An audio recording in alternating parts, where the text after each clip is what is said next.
Bow, bow, bow, Ooh. bow, bow, bow, bow, What's that the bow, theme to? bow, bow, bow. If it didn't hurt my neck, I'd headbang with you. But What is up, everybody? what is up? What is up? What is up? Well, up. I was doing like kind of like a pre-attendance today in the chat. I don't know. I'm just being like squirrely today for some reason. Okay. How are you tonight, Wicked? I am good. It's Tuesday. I had a fun weekend. I went to a shrimp boil. A shrimp bowl? What's that about? Shrimp boil. A seafood Oh. extravaganza. So like lots of like fish from like in a tin can that and they like, dump on the table. Yeah, with like the corn and all that. it was seafood. We had Delicious. crab legs, crab boil. So crab legs, crawfish, mussels, clams, lobster tail, and then a brisket for those who aren't seafoodish. Look at you, Mr. Abercrombie. Well, like, first off, like, do you guys like the circles? I'm not sure about them yet, but crazy tonight. I changed them, like, StreamYard's giving like different options now. I'm like, I don't mind the circles. Let me see here. Circles You could are change cool. it, so you could do like the square. But I'd rather this to Boy, that. I feel like I should really. Or you could do this, like the normal. But like I'm happy with this zero. Good gracious, I look. It's like two little eyeballs just looking at you. I'm with this. So. But yeah, so got to spend time with the greats, and I was pushing one of the greats in like a toy, and it was so funny because he was going vroom vroom as I'm walking, and then we were going down a sliding climb, and he go, woo! It was just so cute. I love them kids. But thank you. So I haven't seen or spoke with you since your Hollywood debut or your. I know it has been I don't know. I can't unscrew the smile from my face. Each day is better than the next. Good to hear. Like, what's happening here? Like, I don't know. I am just shitting rainbows and eating sunshine. That is fantastic. Ain't it though? It is. Ain't it though? It is. So and then so since I haven't talked to you just real quick about the I know New York was like your favorite. Yes. I was the most excited to meet New York. And by the way, guys, House of Villains, we already watched the first episode at the premiere, but I was like, damn it, I missed it. No. It starts tomorrow night on E. I don't know if it's 8 or 9. Okay. But it starts tomorrow. But go ahead. Yeah. And so we're at, who was your rose, who was your thorn, and who was the person who most was different than what we see on television? Well, obviously Larissa was my rose because if it weren't for her, we wouldn't have been there. So I give all credit to Larissa. Beautiful. And her pictures don't do her justice in person, right, Cody? In person, she's amazing. And I mean, she looks super tiny, but she's all boobs, and she's not even butt. She's just all boobs, right? Because she's got the big bazoongas there. She's like Dolly. But but she's like this. I'm like, girl, you need to eat. She was tiny. Was that the first time meeting her in person, or had you met her? That was our first time. Yeah, that was our first time meeting her in person after 8 years of friendship. So I have to give Larissa the rose because if it weren't for her, we wouldn't have been there. But obviously, I was so excited to meet New York because I've been a fan of hers for 20 years. Yeah, and I interviewed Hoops. From back in February from Flavor of Love. Yeah, and I love New York. So New York and she is so down to earth. And she really, that's good. She really was. I was so I didn't know how she was going to be in person, okay. But she was super cool. I liked her, but she was rude, so whatever. Don't listen to him. And you know, Teresa, I took a picture with Teresa for shits and giggles. Right. And Louis was there with his big, red face. Yeah. And so was puffed up lips. Gia was there. Everybody was there. But I don't have one complaint. Everybody was super nice to us. Well, how was Wes and Johnny Bananas? Because I think Johnny Bananas was amazing. I thought he was going to be like, I'm Johnny Bananas. I won like 18 of the challenges. Yeah, like he'd be a turd in person. Well, we were talking, and like he did the shout out from my sister, and that super awesome. Cool guy. Super cool. Yeah, he was really cool. Wes, Cody had a little man crush on Wes, so like they took a picture together. I'm like, he's like, get in. I'm like, no, I'm good. Like, I didn't, Wes was, I didn't really like Wes all that much on the show. So, but Wes was not. Everybody was super nice. Camila from Bear Girls Club, amazing, such a sweetheart. Really, good. Oh my god! And like we were probably. We were hanging out with Larissa the most, and like probably Camila. She bumped up to my second. Yeah. It's Larissa and Camila. Like it was such a great event. That was the two that I loved the most.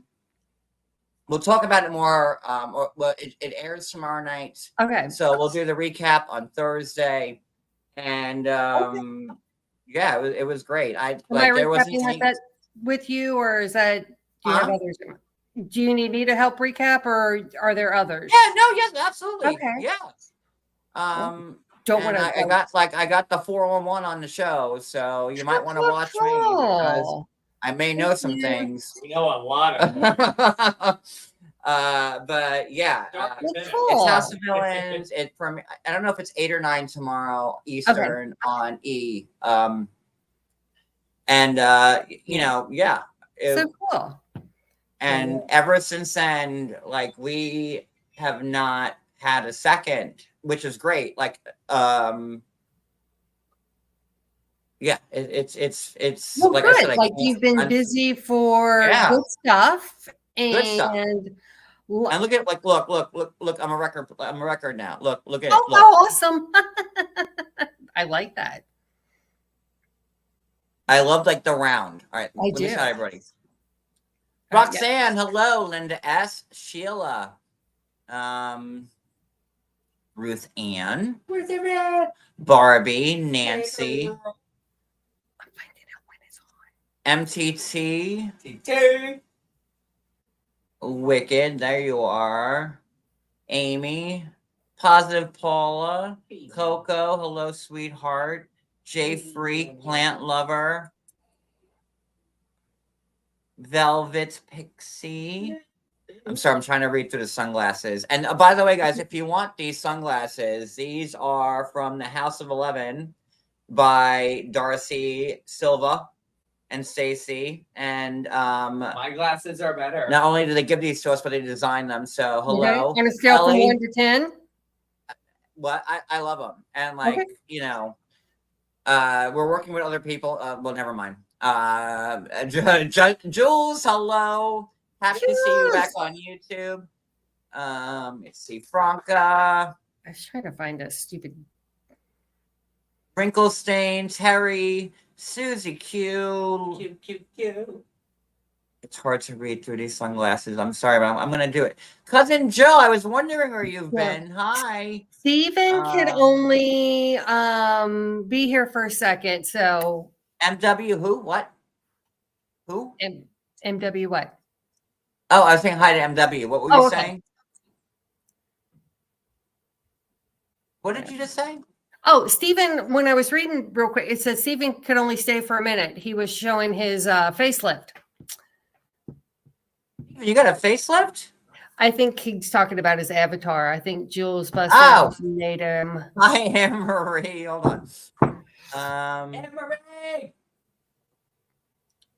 I'm trying to just going. Michelle Freak. Rabbit. Amanda. Oh, there's Steven. Hi. Steven and the I'm just trying to host. find out what time the stinking show's on tomorrow, but It should be 8 or 9. The tomorrow sunglasses at are 10. playing tonight. 10. On at 10? 10? No.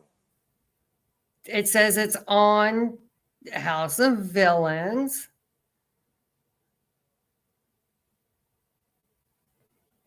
I should text. I let me text Larissa. Hold on.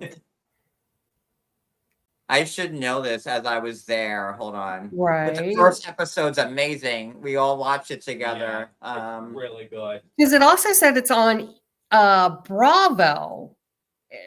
It says season 2 is on E It's on on 10. Bravo, Okay, 10 E, o'clock Eastern. Sci-Fi, and USA. It's 10 o'clock. That's late. Okay. And it's on for 75 minutes. Okay, so 10 o'clock tomorrow night. And then on Thursday, we'll be covering it. Hopefully, we could do Sister Wives. Tomorrow night, prior to the release, because I didn't watch it yet. Like, we have been so incredibly busy. All good. It was, I mean, it'll be a quick recap. Sister Wives, I heard it's like a testimonial to Robin. Hey, Pisces. So let's get on with the show. We have 90 Day to cover. And we're also we're working on over here at Team Yates, we're working on like a different platform right now, but we'll still be on YouTube as this. It doesn't take it, it's a lot to do what I want to do at the moment. Okay. So haven't abandoned YouTube. I just we've been busy, and a super good busy. So happy, and we like a good busy, not being forced into the bushes, just busy, having a good time, good vibes. Because normally when you see us, we're like, let me see here, we're like, what's that? That's me, Cody, and our panelists right there, always. Yeah, and now, no, not anymore. Not one bit. So, but we'll get to Sister Wives tomorrow, I promise.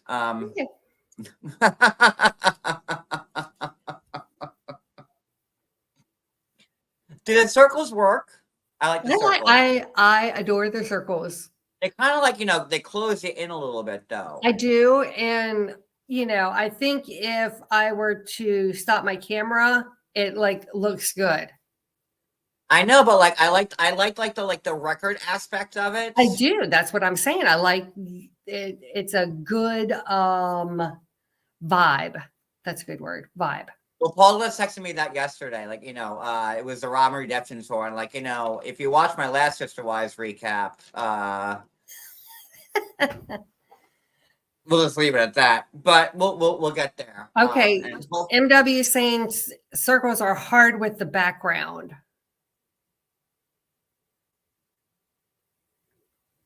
As us personally, or just with the background in general? But then you get to see me with all the famous people I've been with. Well, true. MW. I mean, did you remember to take pictures with New York and when are our? Did you not see the pictures, Wicked? I did, but I'm just saying they need to be added to your collage. Oh, yeah, everything has to be updated. The background has to be updated. I don't think I saw your picture with New York, though. I saw it with Teresa. I don't think I saw it with. Oh, go on. It's on my community tab. Oh, I haven't been. Or IG or Twitter or TikTok. Okay. I mean, I was very, very happy to New York was the big thing for me. I obviously I wanted to meet Larissa, and we've been friends for 8 years, but I don't fangirl often, but I did fangirl for New York. New York was actually the only person I was fangirling over, and it's I've met my share of reality people, right? But I did slightly fangirl over New York because how could you not? I mean, I did. Hey, Brooklyn, baby. Hey, you don't even know who was New York actually is. on a season of Botched. He And was. yeah, It was on. I watched an episode. I did. Like her, and I'm just gonna call it persona because I don't know. Like, I guess her New York persona and her Tiffany persona are like different people. It's like Erica Jane and Erica Girardi. Same again. Like on Botch, she wasn't like New York anymore. But right. I watch every show New York's ever been on. Botched, I Love New York, Flavor of Love. Yes. New York Goes to Hollywood. New York Gets a Job. Like the VH1 shows of yore, back like when Surreal Life, Celebrity Fit Club, like. Those are the best reality TV shows of all time in my book, and no one could ever convince me differently of it. Daisy of Love, Rock of Love, Bus. Yeah. Those Charm School. Those will always be my favorite reality shows. Not 90 Day Fiance, not Real Housewives. Those shows will always be my favorite. It's like you have her New York, and then you have Tiffany. Tiffany was on Botched, where New York was on the others. But I'm glad that she's just as nice in person as she is. It was super cool. And Larissa was like, and I told Larissa, and like, she's like, and Larissa goes to Young. She goes, Young, who do you want to meet? I go, New York. She goes, do you want to meet Teresa? I go, I've met Teresa 4 times already. I don't care about her coming to New York. Teresa's old news to me. But it's funny, like, when we did see Teresa, and she looked at me, and you could tell, like, she knew who I was, but she couldn't, like, figure it out. And she's like, hi. I'm like, Teresa, like, we met like 4 times already, like, but.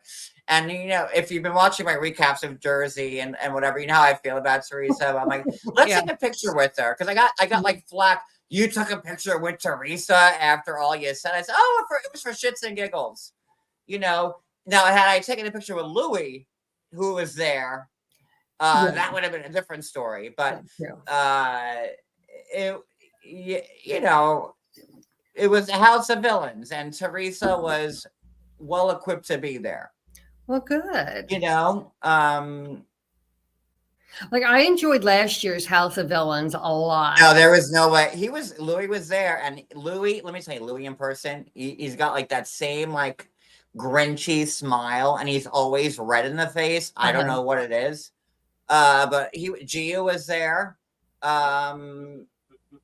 Shut up, Cody. He just looks like if you took a pin that his face would pop.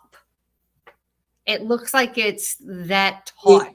He looks like a piñata almost, Louis. Like, So, it looks like and Cody's like, John, it's Louis, and like, because I've met Teresa a whole bunch of times, but I never saw Louis in person before. Oh, I have. And it's the same on like if you're watching Jersey, it really is. Okay. Hey, Barbara. Got big old puffy lips, a red face. Yeah. Now, is he short or I can show pictures. He looks the same. Cody, is he short? I can't. Like, what? Louis. He's about like I don't know, regular height. A little bit like shorter than you, and you're. I don't know. We had like our little clique. Like we hung out like with I'm smoking a cigarette. I try not to smoke on camera. Like we hung out with Larissa the whole time. We were there. We were Larissa's entourage, and Camilla. We hung out with her. We also I don't remember her name. But the one from RuPaul's Drag Race, they were really cool. Sure. Teresa. He was like, a short little bit. No, he wasn't like short. No, he wasn't like, no, he wasn't. Like I walked past him, he was like leaning on a cocktail table. Cocktail tables, like the little round ones, like they're kind of like, bar level. He was kind of like, he was like this on it. But I wanted nothing. I wanted nothing. I wanted to be away. So he from didn't him. need like a step stool to get up to reach the bar height. Give me a picture, but like that It doesn't say the name on the back? No. Oh, well, then I don't know. Anyway, like it, Okay, and like cool. there were other bloggers there that I we can hung use out my with. phone to look it up. Thanks for stopping by, Wendy. Have fun. Wendy, I'm so sorry. Wendy, please tell Dave and Val, like, I'm so sorry I missed the Lego Live on Saturday. Wendy, we love you. I'm missing we dumped out the whole owl, Wendy, and we're missing a lot of pieces from it. Like, so I don't even know We're gonna start. I don't even know if the owl is like capable of being built, because like when I was struggling with the owl on those lives, it really was because we're missing pieces, because we, you know, I sent you the picture of us. We dumped out everything and we counted the pieces, and there's a lot of pieces missing. So I don't even think it's possible to put the owl together. So you might have to... I need to write like a well-worded letter to Lego or something like that. We're gonna do a spider.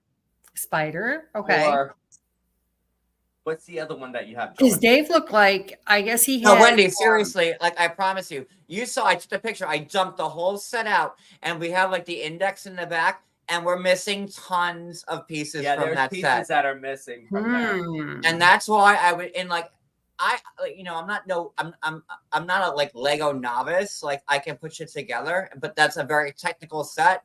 But there is a lot of pieces missing. And after I have a giant coffee table. We put the whole thing out.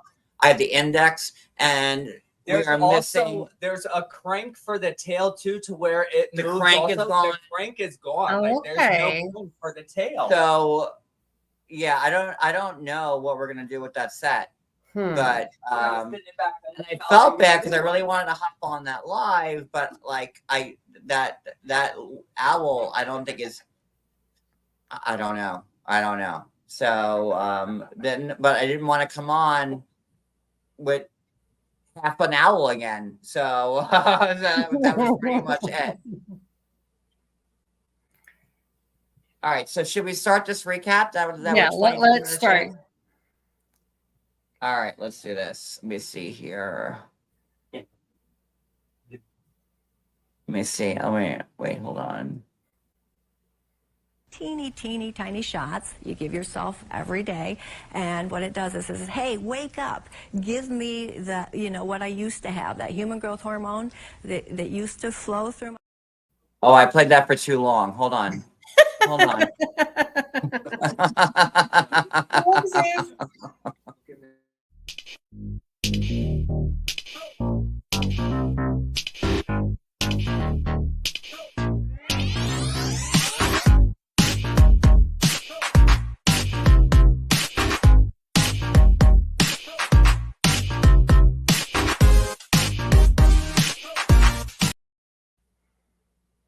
Yeah, everything's changing. I promise y'all. Now, MTT has plenty of material to like get me a new intro, and like that's for MTT, who does all my thumbnails, all my artwork, all my reels, all my videos. She like I wouldn't be anywhere if it weren't for her. So she is your IT department.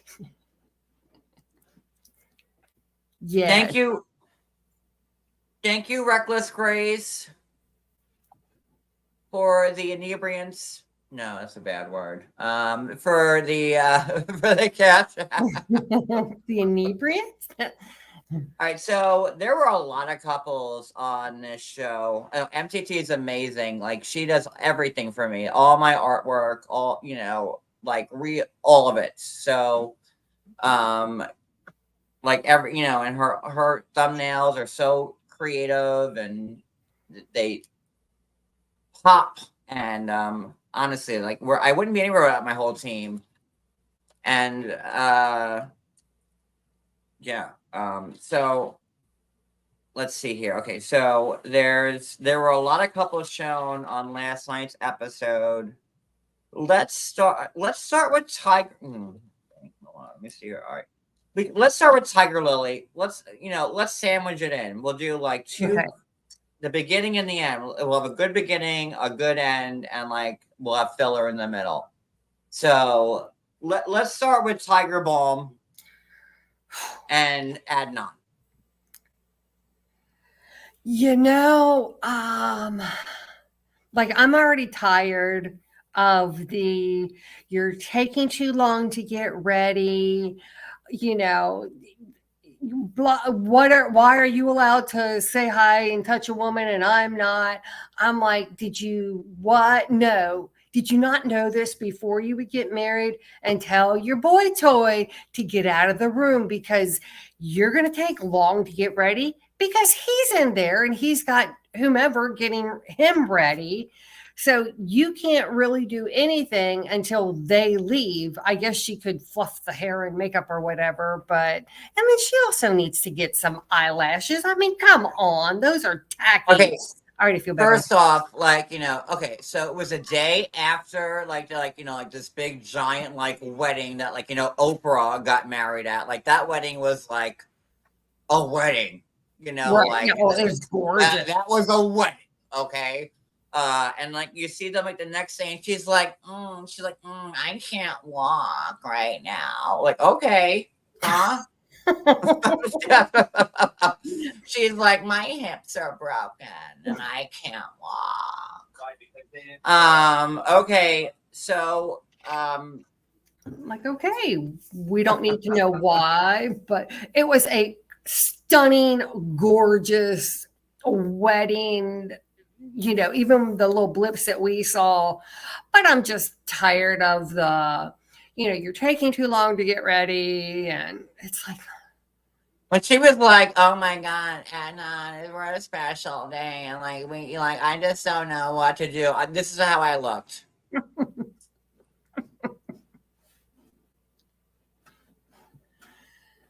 That was me right there. I can't walk. Okay, so that was that, and then like, okay, so they're going on their honeymoon to Petra.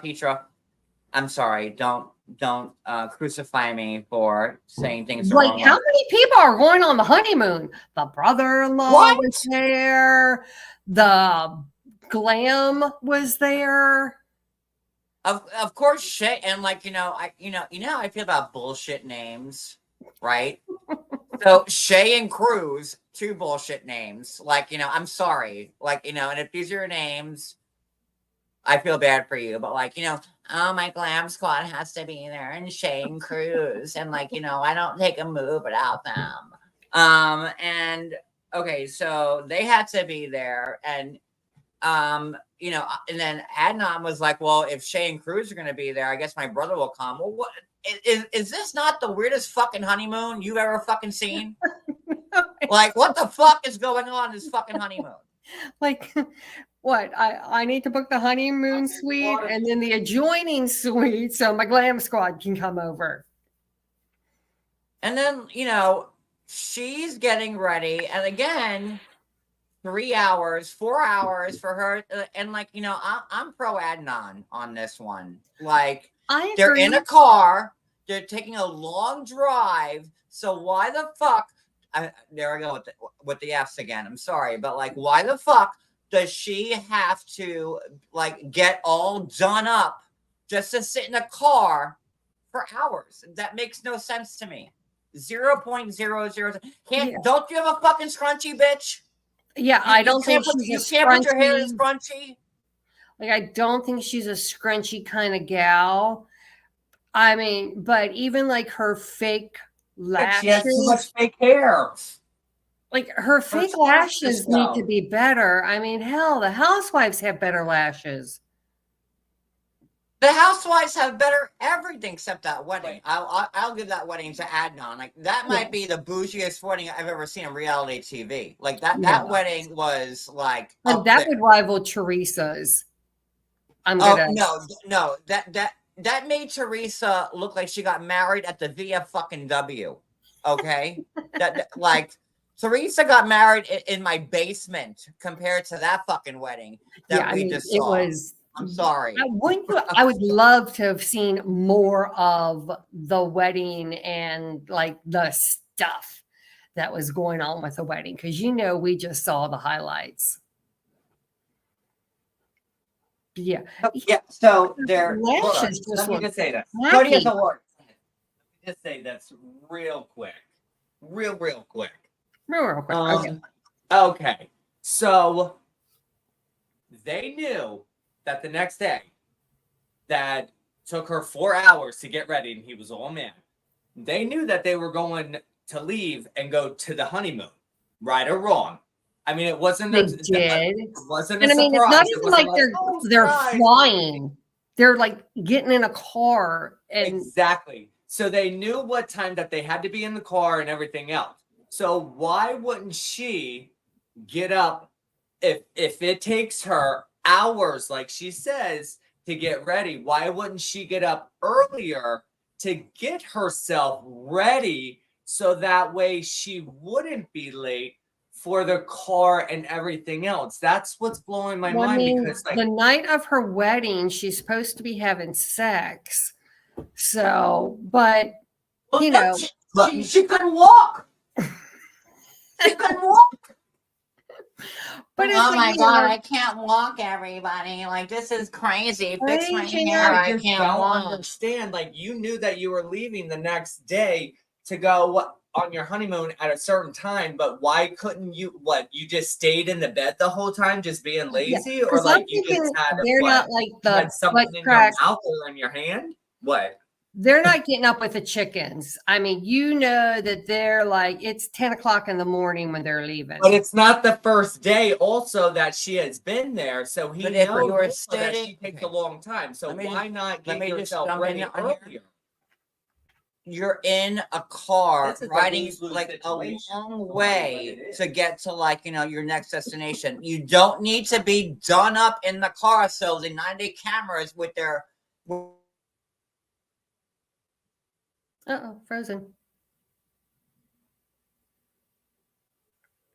Frozen. Am I back? Can you hear me? You're back now. Those are GoPro cams in the car. So why did she need to have Chey and Cruz? Oh my God, Chey and Cruz need to be here. You just put your hair up in a scrunchie and go to and then when you get to your next place, for your honeymoon, then get done up when you want to go out. Why would anybody want to be done up and sit in a car for hours? That makes no sense to me. Anybody in the chat, would you want, are you that narcissistic that you need to look good for a 5-hour car ride, where you're fucking miserable? It doesn't make any sense to me. I'm Can I ask you a question? Why? Why? Chey looked better, and yes, her hair looked like it needed to be. She's on old hair. It needed to be she needed a new blowout. And that hair has been fried. I've seen eggs look better than that fried hair. My mom I don't that hair is so fried beyond fried. She definitely needs a blowout and probably some new extensions. Better. And Brooklyn, are you still in the chat? Brooklyn's our resident hairdresser, and she could tell you that hair needs some keratin. Hey, Shauna, that hair needs some keratin and a priest to make that look good. Brooklyn, tell us about that hair. It would, tell us about that hair. That hair. It did. Yeah, it just it does look rough. Cody just said it looks like Georgie's ass hair. Oh Lord. Not Georgie's ass hair. I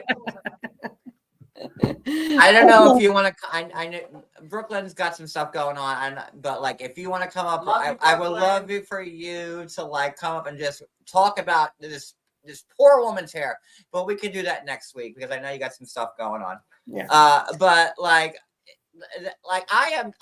listen, I'm no hairdresser. I have nothing to do with salons or whatever, but like that hair, anybody could tell. Oh, thank you, Wicked. Choo choo. Yeah, she definitely needs new extensions. She needs a keratin treatment.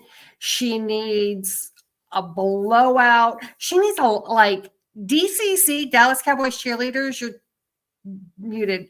Look better than she does. No, I'm muted for a reason. I promise. Okay, but yeah, it just. Thank you, MCT. Thank you, MTV. But that hair needs like a blessing, like a Hail Mary, like 5 rosaries, a penance, like I don't know, like, but that hair needs like some serious help. Yeah. And I that's why I understand now that like, you know, it takes 5 hours for her to get done up. And like I would not want to keep him waiting. And again, like I side with Adnan on this one. Like, girl, put a hat on, or like, you know, shave your fucking hair. I don't know what to tell you, but like, she needs to like go Kim Zolciak and get like Kim Zolciak has better hair and wigs. Kim Zolciak wears wigs. Well, I know, but her wigs even look better than this chick. She wears wigs. That's what she needs to do, and it wouldn't take her so long. Oh Lordy. Okay, so but I did kind of like the fact that when the brother-in-law was like, you know, hey, that's really not appropriate to wear, even though it, you know, she did say, you know, Adnan, like, if this would have been a problem, like, why don't you tell me in the hotel before we come out so then your brother doesn't yell at me? By the way, I need a poll. Put a 1 in the chat if you like me using expletives like fuck. And put a 2 in the chat if you're like, oh no, John, don't curse. Oh, well, that was quick, Wicked. Okay. I guess I'm the only one. Oh, there we go. Velvet. I have some of the brown nappy ones. I just needed a fried wig. Oh, you want this? I can give you a brown one. Okay, so we have ones, but everybody but Desert Rat. So well, how about we just Desert Rat, you fucking lost on that one. So, yeah, so like I guess like balanced. We'll do a balanced curse. How's that? Hold on. Give me a second. Wait, I have sure. We have all those wigs are gone? I threw out some of them because we threw out most of our wigs because they were fried and overused. That's still in there. Come here, Cody. Come here. No, you just come here. Hold on. And I do want to say you all did look rather dapper at the event, just so y'all know. That I just used for a haircut. Hold on. Cody, come here. What? I need you on camera. It's thanks to Daddy. I don't know if I can. It's called a paperclip. Come here, baby. I don't think. Okay. So look. Oh, dang it. Where's my haircut? So, like, you know, ow, you're pulling my tracks out. Ruben, would you agree that, you know, pull my tracks out? Cody, I love you. I know, I'm always the guy. Look, this sad party city wig is even better than like look, I can pull it up. Tiger Balm's hair. Look, really. I'm Miss Garrison. See, just twist it. Miss Garrett? Mrs. Garrett? Whoever. Who the fuck is Mrs. Garrison? I don't know. Oh my God. Her sister. He's trying. Mrs. Garrett was from Facts Alive. Look, see? He was just trying to say he's Mrs. Garrett. Miss Garrison.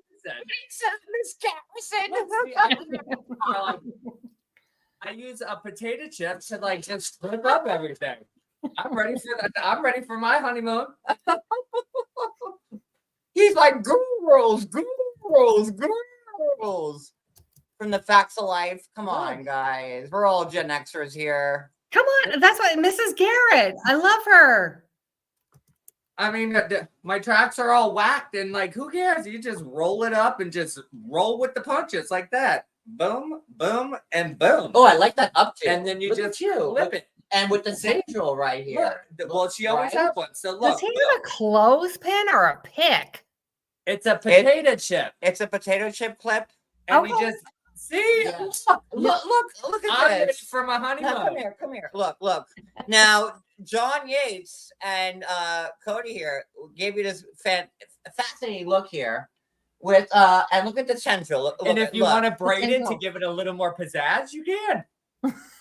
you know, he's Easy ready. peasy. He's ready for any prom or sweet 16 or formal updo. Like, look And at if that I want look. to be, you have to find the clip. No, because no. see, and you just let it down, and you just give it a little, and then like a little, and Yeah. oh look, and now I have like a little side do and everything, and like Yeah. And listen, we don't have like Chey and Cruz here. It's like making it any better. Oh, my Cody is track definitely- came out. Cody is sporting better hair than Tiger Lily Bomb. And then when the sunroof was open and half of it was like flying up there and like the sunroof, I don't know if anybody caught that, but like he had the sunroof open and her hair was like flying up there and she kept looking up and then he had to close the sunroof. No, see, I like the tight updo. I like the updo.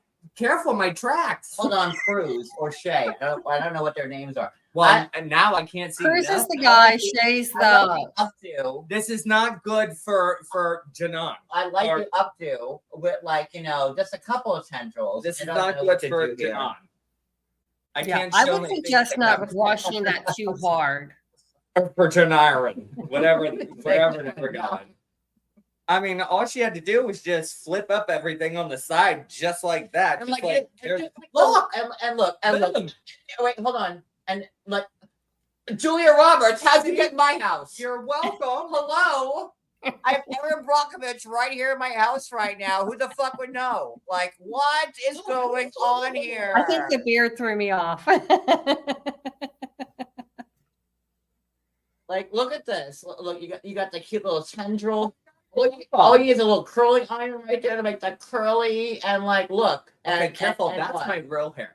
Careful. You're pulling on my real hair. I mean, like, how hard is it? Look, I could even pull down one on the other side too. Look, done. Look. Okay, now you look like a ghetto orphan Annie. I don't know what, like, the sun will come out tomorrow.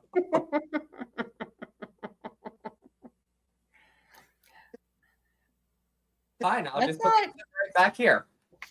I thought Shay or Cruz swam in the lady pond. Yeah, MW wants to know with regards to your cussing, does it affect monetization? Oh, it does. Absolutely. Okay. So then we will It does. refrain. It absolutely does, but whatever. I don't care anymore. Okay. The toxic cesspool for which there is no escape, so I don't give a fuck anymore. Okay, so absolutely. All right, so then they are in the car ride from hell, which I wrote. It reminded me of when Cody and I were in our road trip. You know, Which one? going south, and where just everything was going south so fucking fast. And so Adnan and his brother are talking back and forth with each other, you know, in Arabic. So and you know, Adnan's mad that the brother was like, you know, Tiger Balm was like showing too much cleavage, like with like the slight tit right here. Right. And you know, then there's like Chey and Cruz in the back, like, you know, I'm very awkward. And you know, and I if I were Chey and Cruz, I don't know which one's Chey and which one's Cruz. I think Cruz but is the guy. I think don't Cruz is the hairdresser. It doesn't matter. But they were all like annoyed that, and I would be annoyed in the back if I were them, you know, with the brother sitting back. And, you know, there's nothing more annoying than like, you know, people talking a different language and like they're going back and forth with each other. And, Like you can't understand them, but they could understand you if you were that's having a super conversation. annoying. And then there's like, you know, Tiger Balm was, I don't know, like, so I didn't do any research, but, you know, Yeah, it was just all that. Yeah, but I mean, she was like, "Why didn't you tell me before we left the?" And I don't know where they're going. Are they going to another hotel? Are they going to an island? What honeymoon are they going on? That I guess party of 5. Who the fuck cares? So Cody, I run into the bedroom. I am a professional. I know. If she didn't have long hair and if she had short, like little track, then it wouldn't take her very long. Not necessarily. I mean, the thing with long hair. Wait. Cody, if she had short hair and a perm, hold on. Like she wouldn't have like so much of like aggravation to like, you know what? Where are you going? I'm not going. I'm not going. I'm not going anywhere. You better not. I mean, come on. Short hair is harder than you think. Hello. Oh my God! Look. Oh my God! It's my honeymoon day. Oh my God! Let me get up and put my clothes on. Oh, and look, I'm still fine. And then she'd be like, tumble out of sin, come in the kitchen, pour myself a cup of ambition, and yawn and stretch and try to come. All she has to do is just worry about covering this area because that's his problem, is this area pretty much. So just get a short perm and you ain't got to worry about it. And if it gets wet, well, then you get it down here like that. Oh, okay. No big deal. And then it bounces right back. See? No, but this is what Adnan wants. There you go. No, he wants this. Sure. That would even be too much. I mean, you have to have my dog's trying to kiss me. My wedding dress. Are you sorry? You're welcome. Did you switch classes? No. What? No, I'm here. Hello. Okay. No, that's okay. There you go. Okay. There we are. Let's see here. I'm sorry. Man. Gracie's been bad today, so she's apologizing. Was Gracie at the wedding? She was.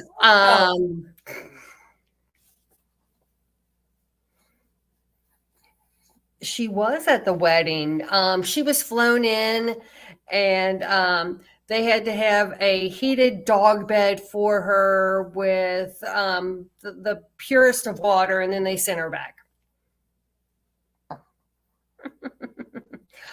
Oh.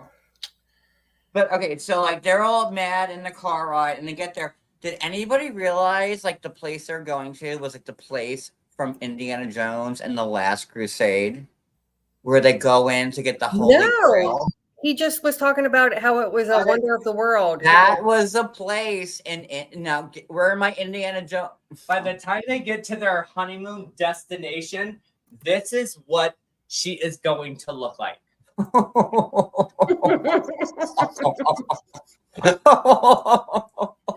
I mean, she's still gonna. So is her friend in the back seat. Yeah, I mean, they're just gonna look the same. I'm like, make sure you got be like comfy. Pulling out like her tracks and stuff.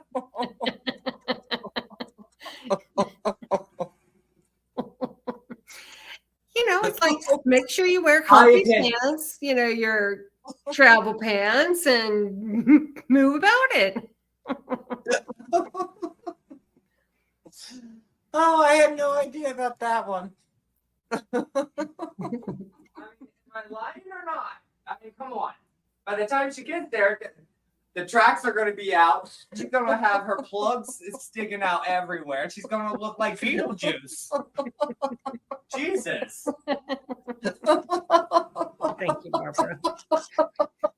And again, my opinion.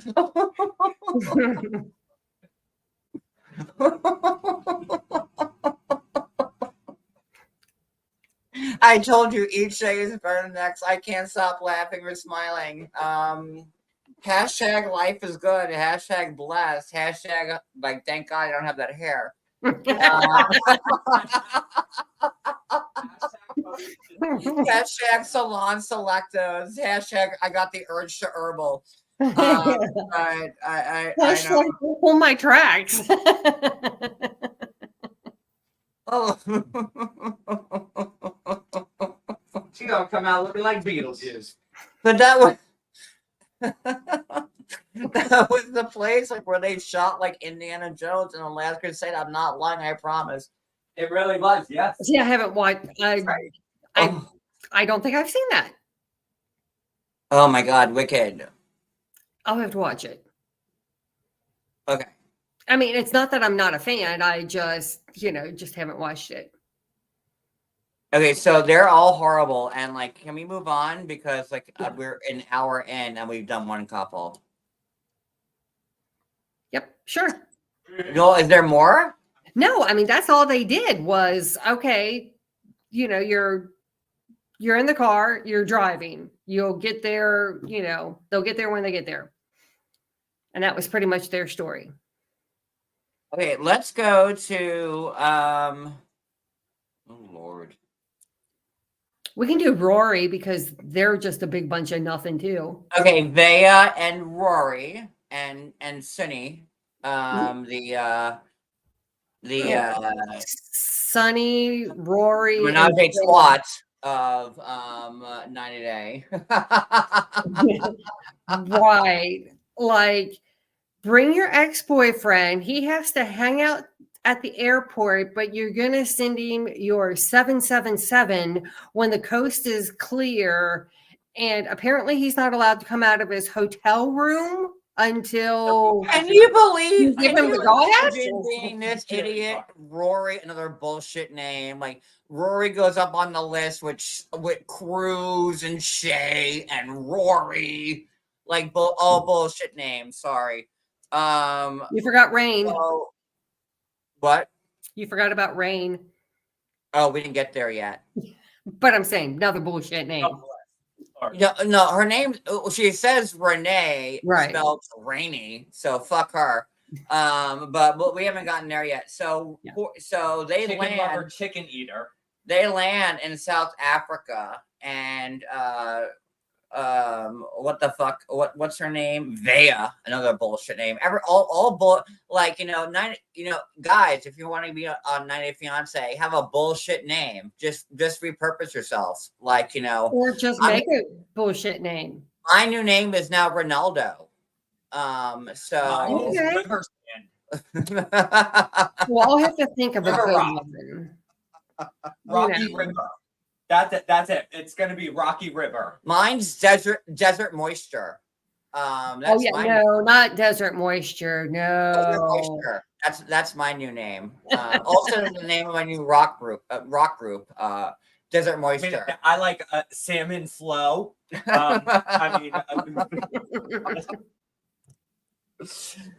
Oh my God, these people all suck. They're all horrible people, and they all fucking suck. They are.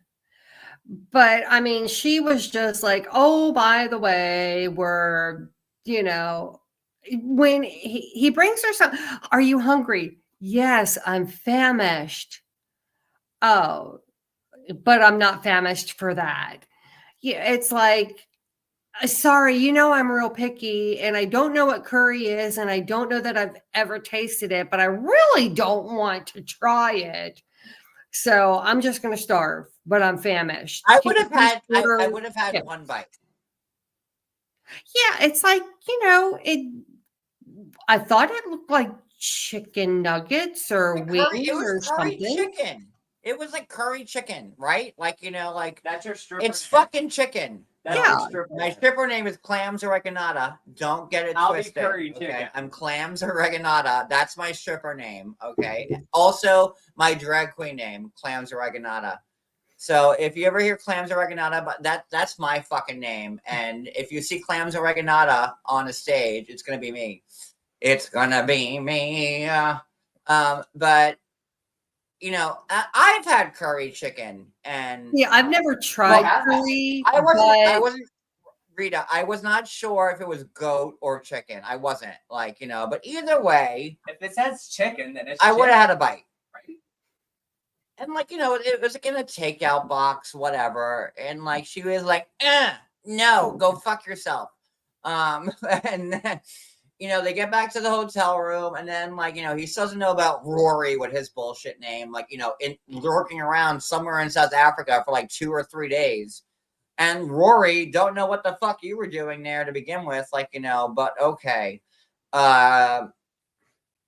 So he's the, I mean, they don't even have like a safe word. Hers is just a 777 is all good. What happens if thing goes south? I mean, is that like a 1, 2, 4? like the trots that she was gonna get from like the curry chicken that she was gonna eat. That code is 911.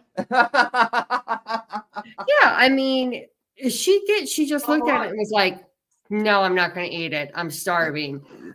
But like, give him a moment and say, you know, this is curry. He tried, you know, they were in South Africa. He wanted her to like have a taste of like, you know, his food from home. And I thought that was like a smack in the face. Absolutely. Yeah. I mean, for her not to try it, or just, I mean, she could have like fake tasted it and be like, or dip some bread in the fucking sauce or something like an Italian would do. Like, you know, dip some bread in the sauce or the gravy, as old school Italians would say it. But like, at least, like, you know, and she was like, she's like, right. I mean, like take a little bite and, like, you know, put it in your mouth. You don't have to chew it and be like, oh, too spicy. You know, no, can I get some potato chips? You know, but at least try whatever it is that he, you know, she didn't even have to chew it. Just like, you know, put it in your mouth and, you know, one bite. That looks like the Screen Girl. Chew, done. I'm unmuted. Well, she does. She looks like the girl from Scream. I'm sorry. Like she is not Sidney Prescott. I'm sorry. No, not Sidney Prescott, but what's his name's brother or sister? The one that killed John. Come on. The one that wore the tight leopard pants that came up and knocked on like the Randy's sister? Yes. Oh, okay. I can see that a little bit. You're welcome. Yeah. Oh, it was butter chicken? Barbara says it was butter chicken. I thought does butter chicken have curry on it? Or but like what, like I would have eaten it. Like, or like had a bite. Like, right. You know, she was so dismissive of it. Before she even like tasted it. Like now somebody say, John, you're a hypocrite. If you've been following me for a long time, because you know when Larry, like McLarry, remember McLarry in the Philippines with the lechon and the pig? Like, if I saw a pig roasting on a spigot with the pig and the apple in the fucking mouth and all that bullshit, I could not have eaten it. I'm sorry, I could not have, because if it was chopped up already and pork chop is probably like my favorite fucking meat. Like, you know, as Cody, like I love it. But like to see the pig on the spigot rolling and with the apple in the mouth and they're like hacking up pieces of fucking pig. I couldn't take I could not do that. Yeah, but I could take it's already chopped up and I don't have to see you hacking into it. Yes, yeah. Yeah, like if they're like roasting the animal as it's happening, like, you know, I could, you know, I couldn't do that. Like it's a gyro. And I love pork, and I love pork chops, I love ham, I love all of it, but like I couldn't do that. You're not a hammer. No, I don't like. Well, I hate ham. But I love pork chops. I'm very weird with pigs. It's true. I hate ham like as a meal, but I like ham cold cuts. Yeah, it's weird. I don't know. Yeah, I'm cold. Like, I'm weird. I don't know. Because ham can be like. Ham as a meal can be kind of salty. I don't like ham. I don't like turkey. Like when like someone serves like a whole big plate of fucking ham with the pineapples on it, I'm like, no thanks. I can't eat it. But you give me a pork chop and I'll fucking eat everybody under the table. Stop saying the word. Like, you know, I will eat that pork up. So I don't know, but like, you know, he got takeout with the chicken and the curry, and I was waiting for fucking Rainey to be like all like, oh my god, the chickens and the ham and stuff like that. But whatever. Stop with the F. They love it. They love it. We decided a good balance. So, but yeah, she could have tried it. She didn't do anything. I felt like she came across rather dismissive. And, you know, is it that she's kind of dismissing it because she has to say, oh, by the way, my ex-boo is, you know, on the 3rd floor. Not yet. And he's not allowed to leave his room until I give him the A-OK. But when she does give him the A-OK, what happens next? Is he going to come down and be like, hey, yo, bud, how's it going? You know, where's then the she's water? going to take a shower, and he's like, well, can I join you? And she's like, no. Like, she's very dismissive. Like with like the curry chicken. And now he's like, well, can I join in the shower? And like, you know, I get like her saying no about like the joining in the shower. Because like, you know, that's like, you just met each other. Right. So but I get like her the not way wanting she to like, said be it. naked with the guy in the shower. I get it. But then she also says like, well, we did like, you know, FaceTimes where we did the same thing. And I don't fucking know. She was literally showering in front of him before she gets on the airplane. And then she's all of a sudden like, nope, can't join me. Like, what? Why don't you just FaceTime your, you know, just FaceTime him and he can watch it? I mean, nothing he hasn't seen before. Hey, Melby. Hey, Hello. Sweetheart. Hey, Susie. Princess Mariposa. Elizabeth. Few people joined us. Hello. Should we move on? That was pretty much them. I don't like them as a couple. Because we still have, let me see, we have 1, 2, 3, 4. We still have 4 more couples. Oh, that's not good. Okay. Okay. Moving on. Let's go to Brian and Ingrid. Okay. Like I realize, you know, he picks her up. They're spending the day at this party. I don't understand why they were sitting in the chair and having the water fall on them. Because in that picture, she looks like she's freezing. The water looks like it's about 30 degrees. And she's like, yeah, this is sexy, but can we get in the pool now? But, you know, Ingrid she keeps mentioning children, but then she only. Oh, wait, we have tea on this one. But there's only one child. Is there another child that we haven't seen? Because we've only seen like the 2-year-old. So Brian was just, you know, he does Uber, like we do Uber, and he was like somebody. Uber? What? Yeah. Uber? I'll be damned. Brian, he's been talking about it every episode. Wicked, how he's an Uber driver. Okay, I missed that. Tells you how much I pay attention. But he's still doing the Uber because that's how well 90 Day Fiance pays. And there we go.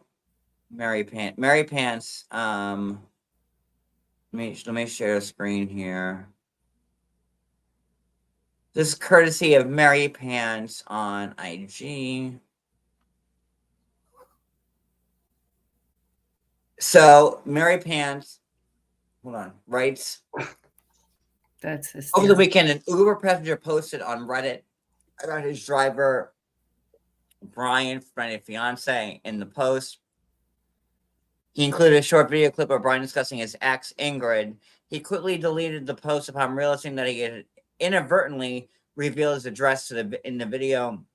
He mentioned having a 12 to 16 minute recording of Brian primarily focused on Ingrid. Okay. So Brian's there picking up people in the greater Chicago area, talking about fucking Ingrid and still Ubering. So that goes to show you how much they pay the cast on the show, that Brian's still like, you know, Ubering people around. After moving the video, so this Uber Lyft person made a second post without the footage, engaging with other Redditors by answering questions about the conversation during the Uber ride. A few minutes later, he deleted that post as well along with his user. So I'm saying Brian probably got to him and paid him off, allegedly, in my opinion. I did not see either of the Reddit posts myself, so my understanding is based on what others have shared. I've gathered comments from those who witnessed both the video and discussion. In summary, comments from Reddit users indicate that the Uber passenger's video allegedly featured Brian making derogatory statements about Ingrid, including calling her a whore. I can see. And claiming her friends are also whores. According to these comments, Brian suggested that Ingrid has other children due to her involvement in sex work. Oh my God. Because he's such a great guy. And one of those children has special needs. Wow. It was also noted that Brian and Ingrid have already broken up when filming began, but they chose to continue with the production for financial benefits and status that come with being part of the show. Yes, that's funny.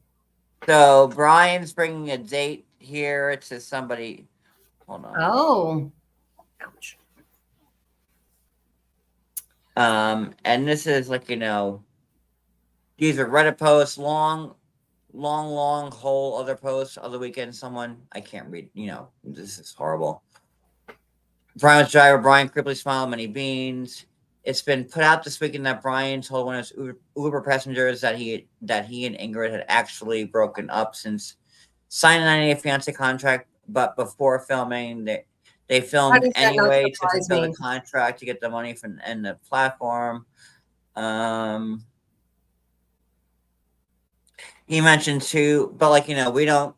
None of this. This is just hearsay at this point, right. So I'm not really going to do that. That's Brian's Uber. Are you shitting me? Profile. Like he looks like he's annoyed and kind of finished with sex.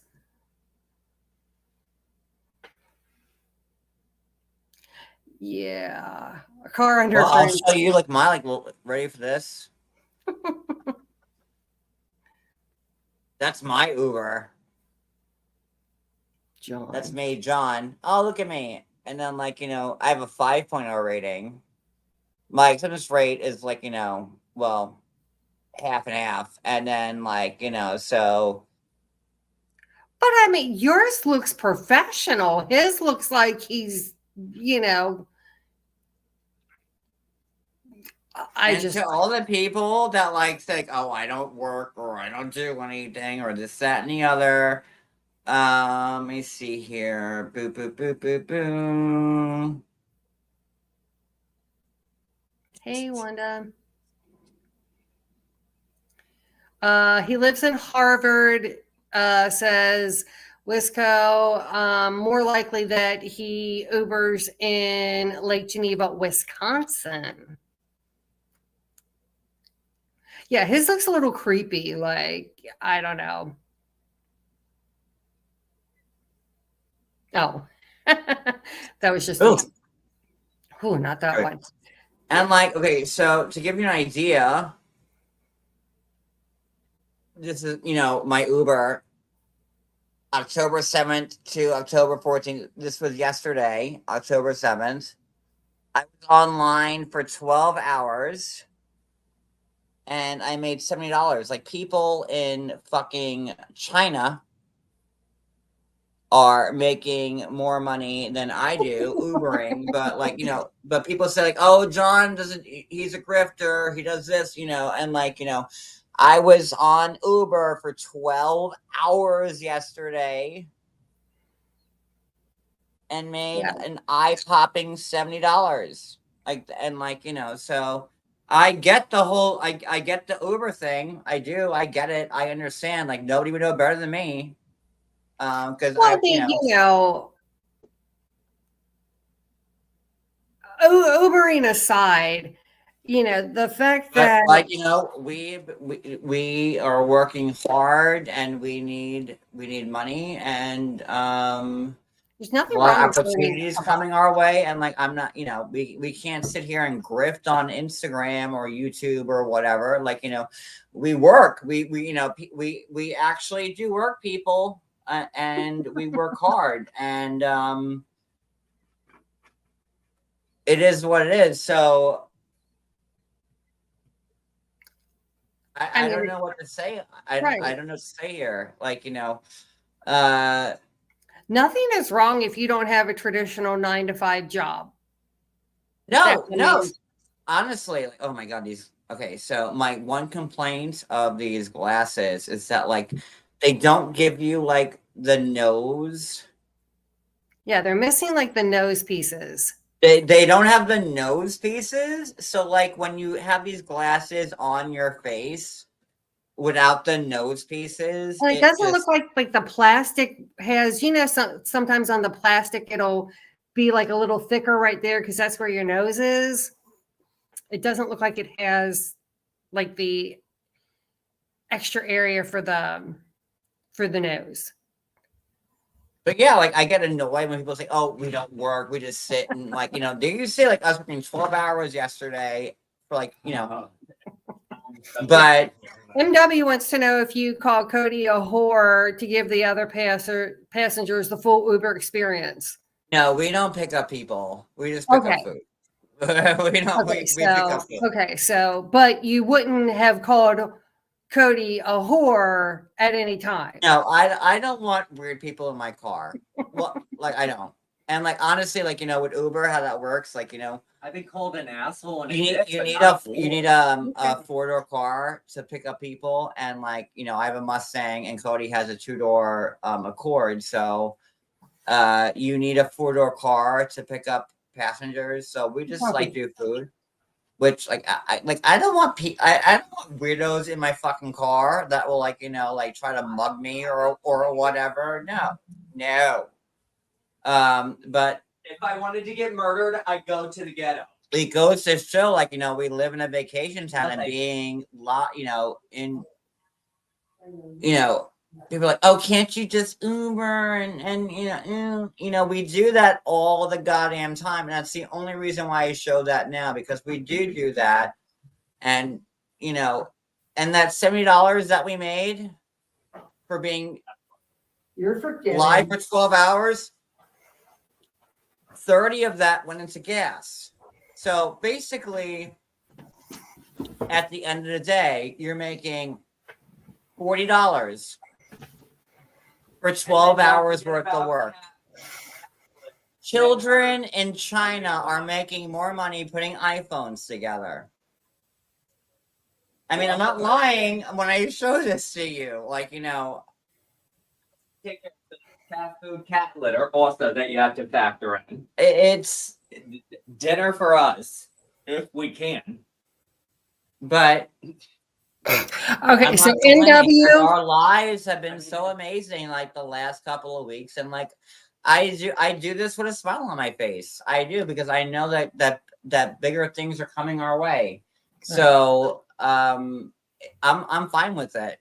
I really NW wants Cody to know that that Brian was calling Ingrid a whore, and that's why he made the joke. She made the joke, so she wasn't like. Oh, wait, well, there's more. Hold on. Okay, but she wasn't like picking on Cody or anything.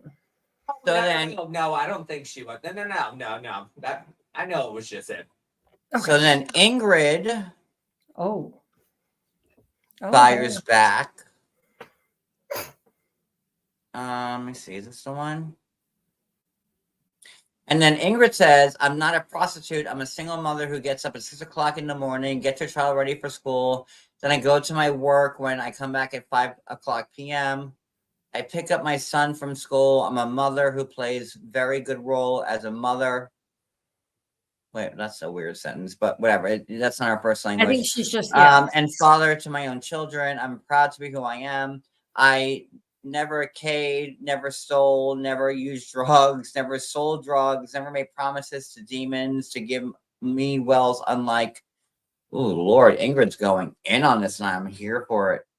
Unlike if God thinks I deserve riches that give me health, honesty to acquire, because I die poor if I had to ally myself with the devil to have money. Ooh, child. Ingrid went in on this one, honey. And she's right. I'm sorry. And much to Ingrid's credit, she was like, I like the fact that, she's still on guard. She was like, yes, he brought my children gifts.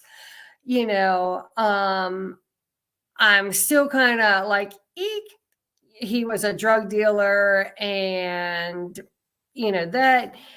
but when he tells her, when I was laying in, the hospital bed and I was, getting better, he doesn't say what changed his life, but rugby changed his life. And I don't know if that was supposed to equate to some, like I gave myself up to a higher power, or that I just said, hey, let's try to make the best of this situation and we can play rugby and I'll teach him to meditate. It was just kind of like an odd sequence of events of how he got there. And, I still want to know what these people who talk about, they're talking for all this time and they don't talk about. But Brian keeps saying, like, I've been to Brazil like 30 times and like, she's like my 4th Brazilian fiance. And it makes you wonder, like I'm, we have a friend that's disabled, and she, actually, she told us about like, how you kind of have to test people when you're disabled to, to see if they're in it for the right reasons or not. And I understood that. And, we were just with her. Did she say that Brian went in too hard with these people, or not with these people, but with her? Like, I get where you want to test them to see, okay, like, can they handle this? But, 48 hours in, it's not easy for people who are disabled to, like, trust everybody. Yeah, right. And okay, they may not want to, like, show their hand right away because they want to see if you can actually handle like their disability, because that's what you're going to be dealing with on a day-to-day basis, like, because it's not going to change. Right. So they want to see if you can actually handle it. And if you can't handle it from the start, well, then that shows that you can't handle it down the road also. Right. And it's like, and you don't want to just be dropping too much too quick.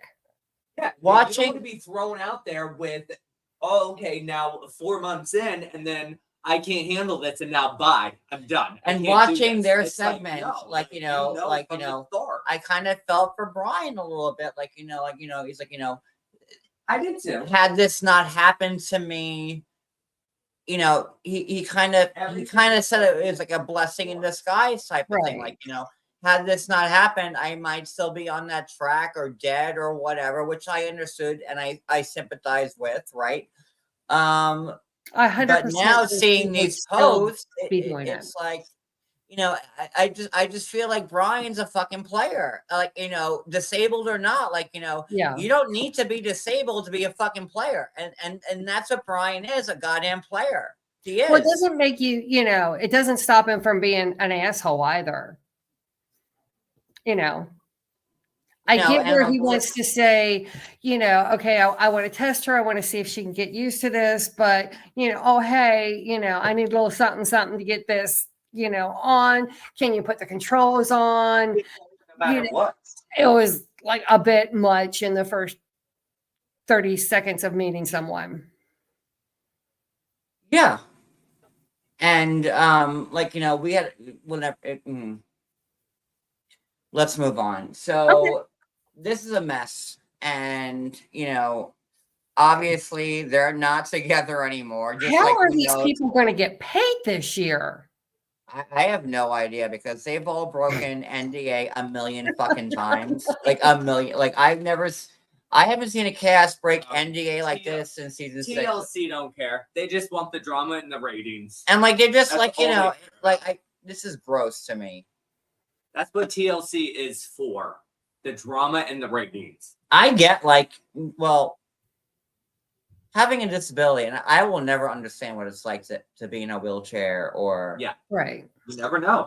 I don't say yet, Cody. No, I'm saying you never know what like the Jesus future. Christ. I'm saying you can't say I will never know that because you don't know. You don't know what the future brings. You I'm just saying, like I will, like As of right I now, will you never don't. know what it's like to be in that position ever. Hopefully, thank God. Let me knock on thank wood. you I for will saying never it that know. way. I will Yeah, never say know. it But I that mean, way. by saying, but you know, Saying it in a and bad I way. see what No, John's I know saying. you're not. You Like can get he will never know Right. what it's like, even if he were to Like, end up, you don't have the same scenario. Like John will never know what it's like to be a drug dealer and to have a hit put on him. And Hey, sure, That we- wicked, because that we can actually say I've been no. told I'm a drug dealer in the past. So no, well, I'm just playing. Not, Well, no, I've been not said, with but me, whatever. so I can say Um, never. But if you're with me, never. But Like but Brian seems to be somebody who is just working every corner of it, and I don't want to say manipulating, but manipulating people to feel bad for him in a sense. Like, if he was some altruistic gentleman that was really like disabled and turned his life around, he wouldn't have had 30 Brazilian girlfriends. And he wouldn't have had 5 broken fiance to all younger women. Like why is it all younger women? And Why I can is it all definitely see Brazilian? Like, him using his disability. And that's what he's doing. In my opinion, he is using his disability as I don't know. Right. I don't like it. Yeah. And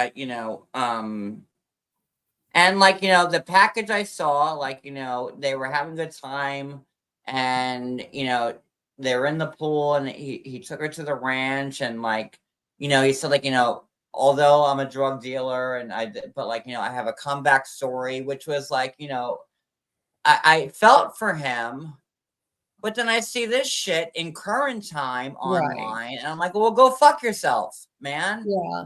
or was it just TLC just And doing their pieces? when they I say don't know a how- leopard doesn't change your spots, he's, and again, oh God help me for saying this, but he's using those same tactics in a different fucking way. Right. Here I am, but did Ingrid know about all these other women? Did Ingrid it's icky to me, and I don't care if he's in a wheelchair or it would be any if He's still a person, but you still did if he what was you did. walking, I would feel the same way about him. You He's still did what using. you did.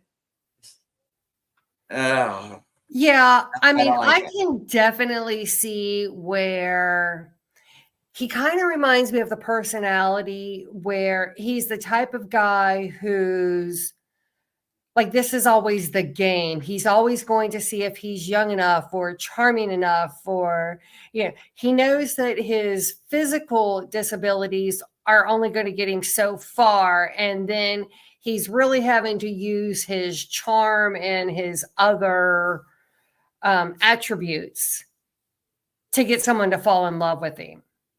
And he's super slimy. I just,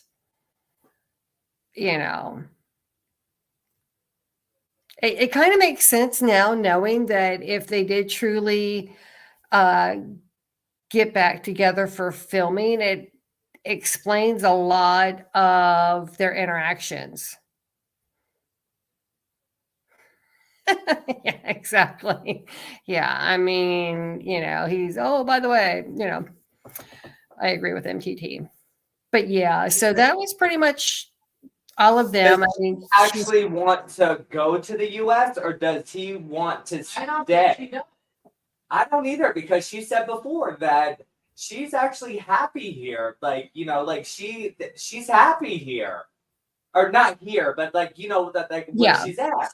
Like she's happy there, like with the kids and stuff like that. And like, does he want to like bring her to the US and everything else? And then she's gonna be trapped there? Right. I'm gonna say this.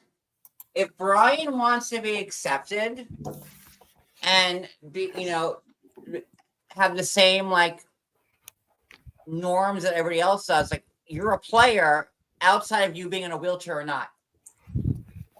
Like that's my point. Like, you know, you can't use your disability as a fucking advantage. Yeah, you can.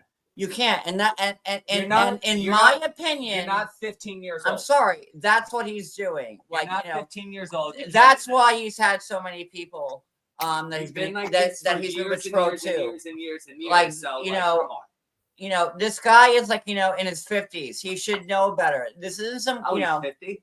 Oh, okay. He's older than that. Oh, okay. Well, whatever. But like, you know, like in the spirit of equality, right? Like where he, you know, let's look beyond disability, right? Like, you know, you can't, you know, he wants to fucking have his cake and eat it too. Right.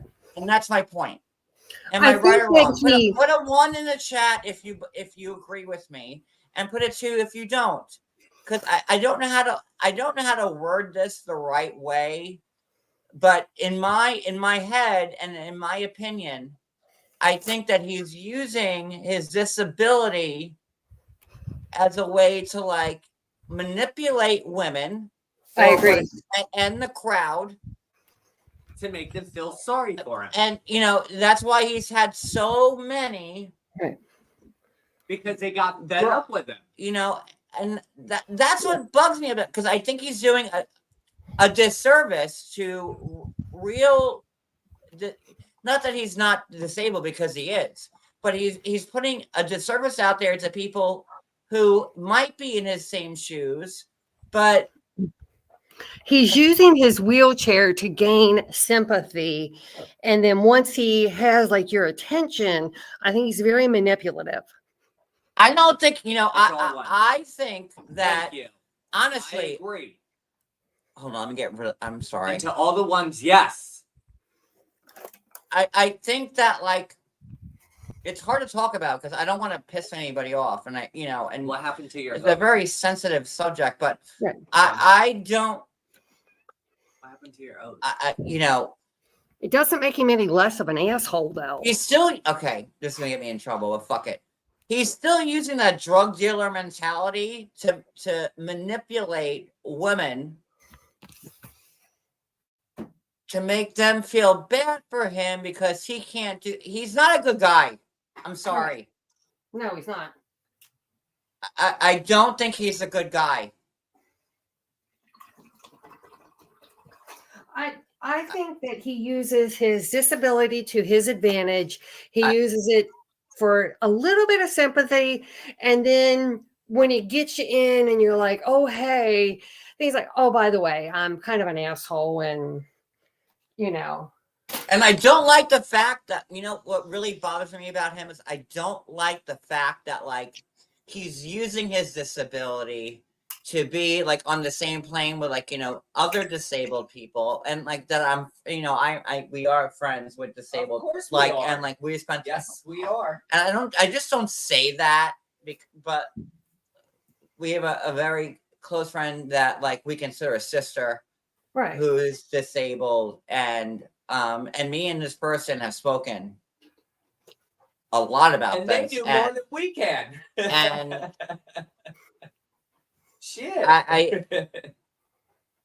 I think he's a piece of shit. But meanwhile, he's out there playing basketball and everything else, and like with all his buddies and shit like that. But yet, oh, I need help with this. I don't like it. With this and this and that. But you were single before and you did everything by yourself, but now that you found another woman, now you're all like, oh, I can't do this. Oh, I can't do this. And oh, help me.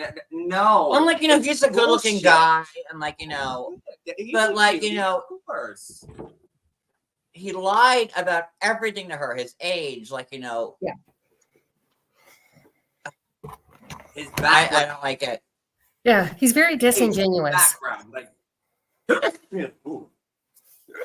Let's Okay. move on to the next couple. Moving on. Excuse me. Bless you. Okay, Thank you. Niles and Rasputia.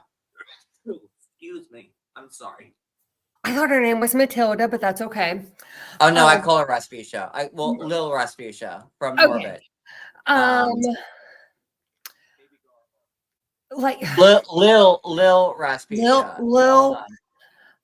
Lil Rasputia. And Norbit, if you ever see her again, if you ever talk to her again, if you ever so much as think about the bitch again, this is what's gonna happen to her.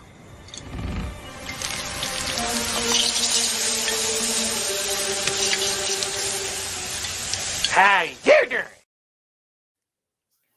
Like they're kissing, like it's a turn off for me because it's like he like kisses the whole face, like, you know, and it's like, ugh.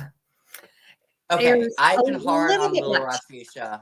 I have been because she's 23, he's 27. Like they're a cute couple. She's a beautiful girl. I noticed her on the spectrum. Slides to the airport.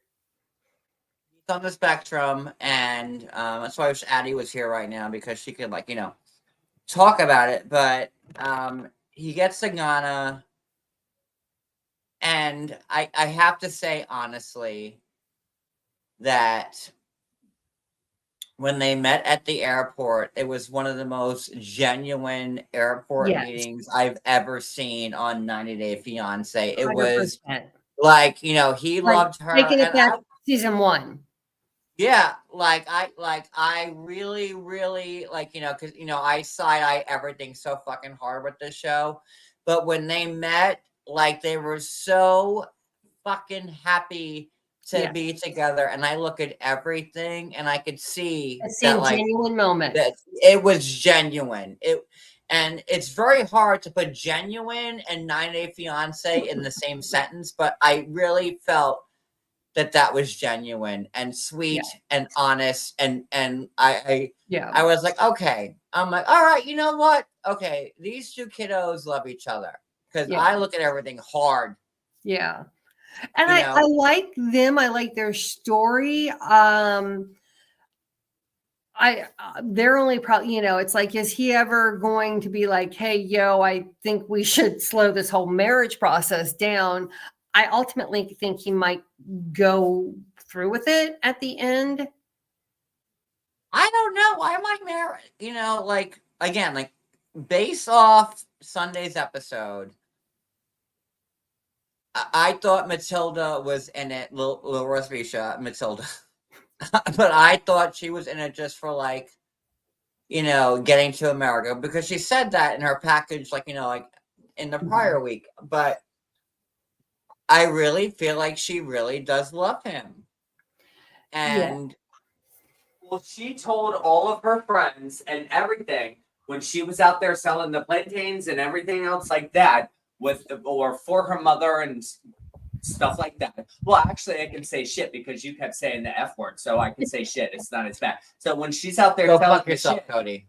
Oh, that's not nice. But that's what the chicken lady told. We're not the chicken lady yet. Hold on. Well, that's what she told the chicken lady, pretty much. But I mean, come on. You threw me off. I think they're very genuine. I just think that I'm gonna throw a chicken egg at you now. He doesn't want to get married in 2 days. They knock you out. Cody literally has eggs in his hand right now, trying to throw them at me. No, I'm not. They're hard-boiled Cody, eggs. show your hand. Hard-boiled eggs. But I did, yeah. I have hard-boiled eggs. He really has eggs in his hand right now. I just boiled eggs because I like hard-boiled eggs at snacks. So leave me alone. Get away from me. Send a super chat for $50 and have Cody throw an egg in my face. Oh. Send 100 for a raw egg. Listen, I'm a mover and a shaker, right? Which one do you want? $50 for a hard-boiled egg and $100 for a raw egg to see it drip down his face. So take your pick. I mean, hey, it used to be a crotch sock, now it's a raw egg. I'm an entrepreneur. But I really did you know, there when they linked up at the airport, like I was like, okay, these two like love each other, and like that made me feel like okay, so like good for them. That's Like cynical. I was less cynical watching it. Yeah, But true. can I ask you a question? Oh boy. Yeah. Is she on the spectrum also? No. Are you sure? Yeah. She's not. Are you sure? Yeah. Yeah. Well, I don't have her medical paper in front of me, but So like, you no, can't say I you're don't. sure. I cannot say I'm just she's saying no, no. she's not. I Because she don't has believe anger that issues. Addie has mentioned it, and not that like Addie is their resident expert or anything.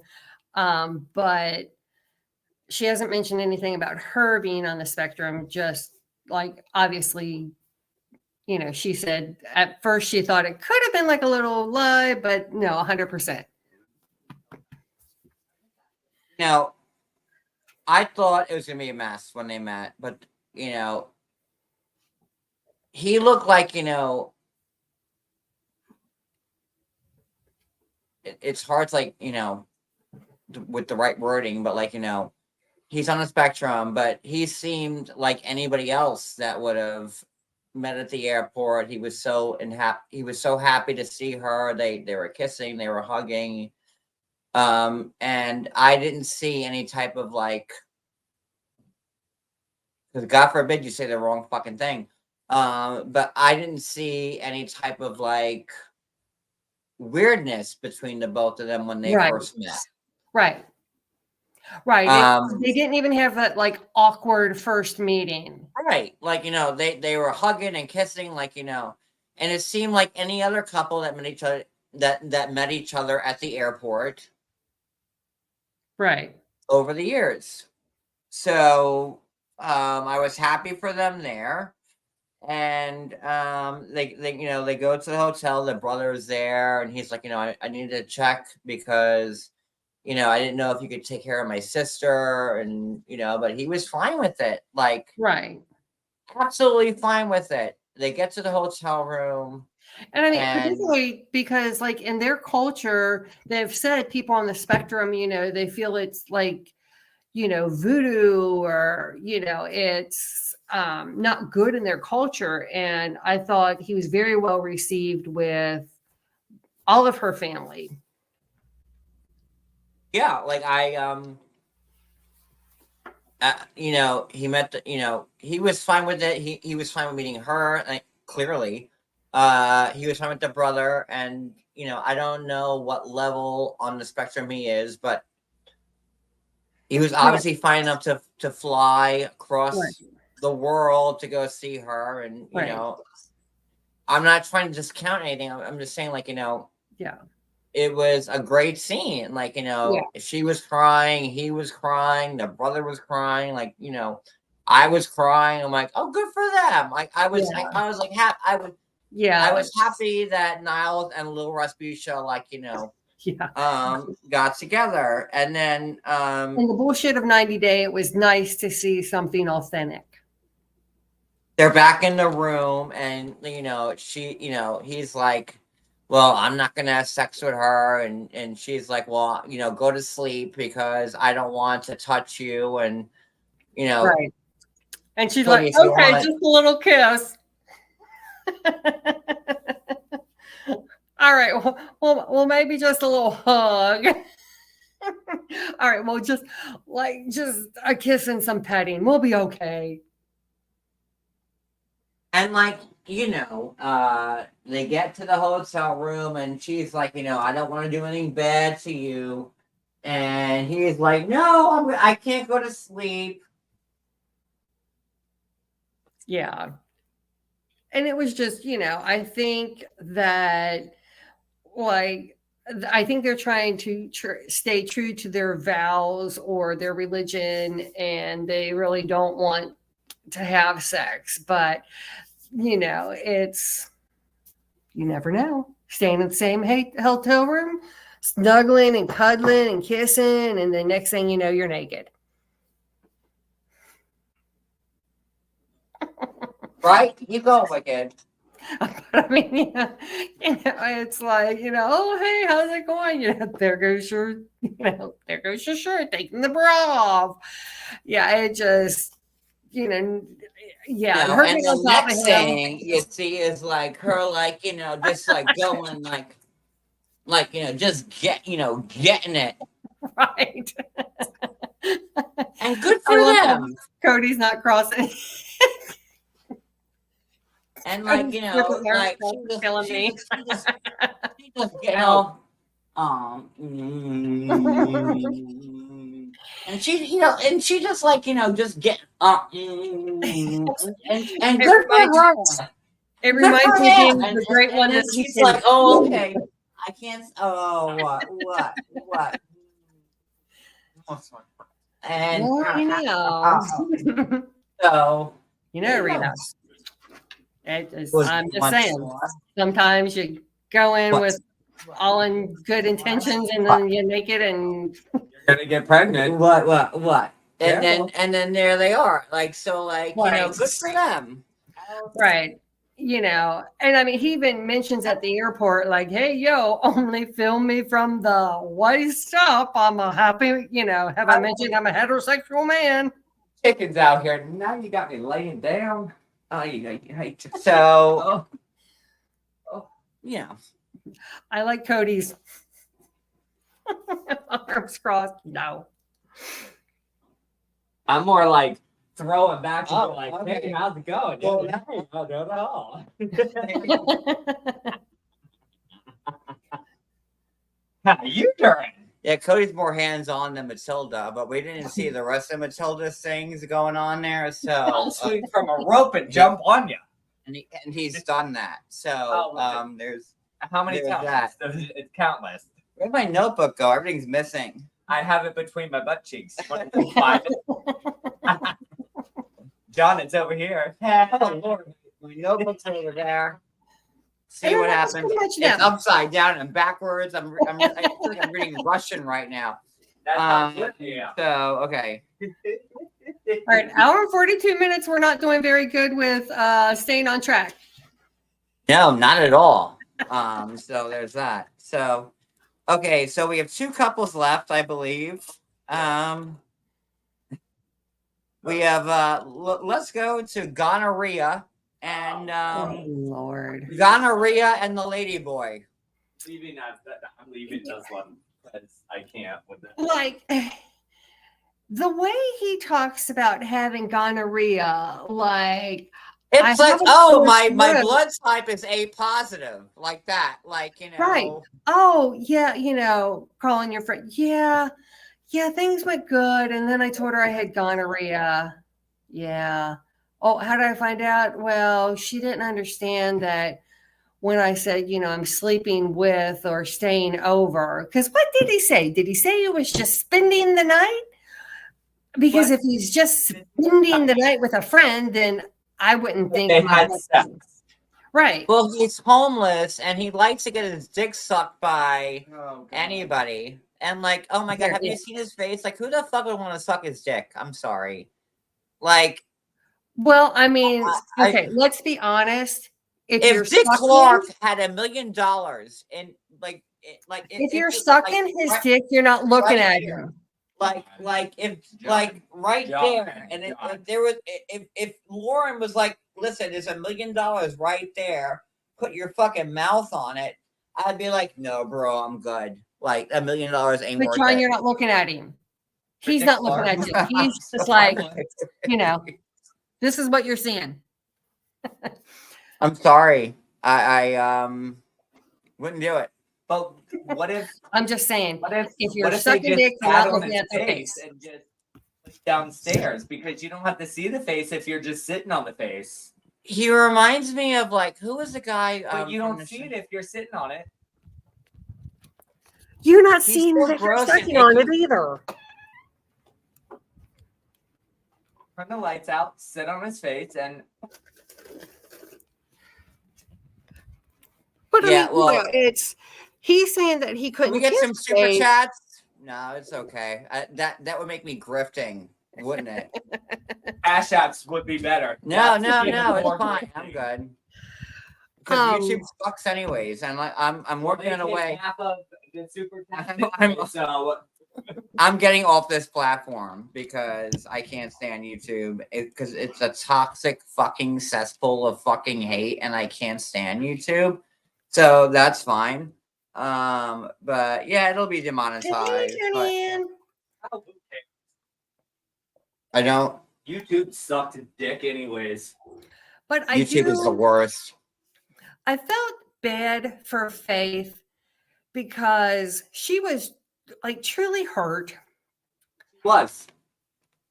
But, and she's telling her friends, oh, maybe he's not the best guy, he's, the town whore. And how did I miss this? But then Lauren decides, okay, she is my one true love. And we are going to. Why are this is Lauren. This is Lauren right here. He's like, get it. He's like, get it. He's like, look at my nice firm ass cheek right there. 45, still got it. Look. He's like, yeah. I don't even know that he has a great ass. I'll have to check that next time I see him.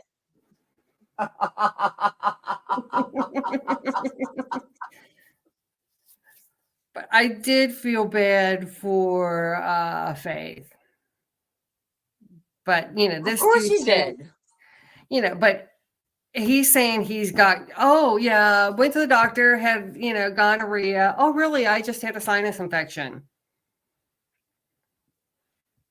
Yeah, I have gonorrhea, and by the way, I suck. Because I sucked. It's like I sucked because I sucked. I do have a nice butt. Thank you, Mia. I know I do. Take out your padding now, John. Fuck you and your padding. He's like, don't show your ass. That's my ass. Georgie, you hear that? You hear that, Georgie?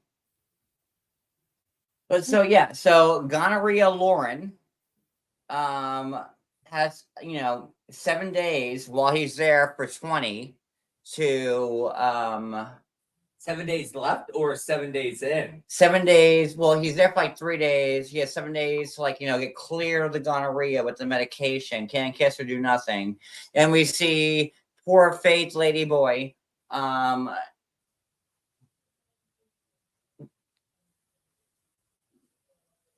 having to tell her friend, and I felt bad for Faith, when she was crying to all her friends. Well, because she never had a boyfriend, and she really cared about him. Terry, this really messed with her. I keep my shit tight. I don't know about that, but okay. I keep my shit tight. Okay. I'm your husband. And I'm telling the truth. Really? Uh-huh. Loosey Goosey, come here.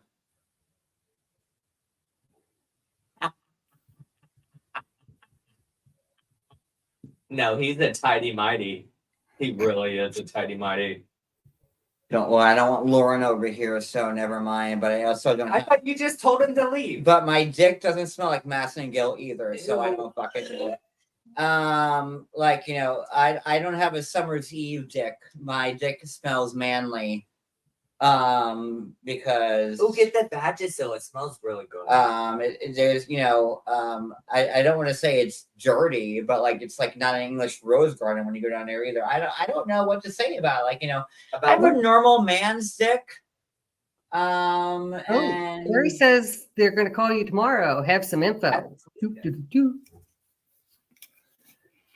I mean, when you shower, you have a clean dick. I would hope when anybody showers, they have a clean dick, or.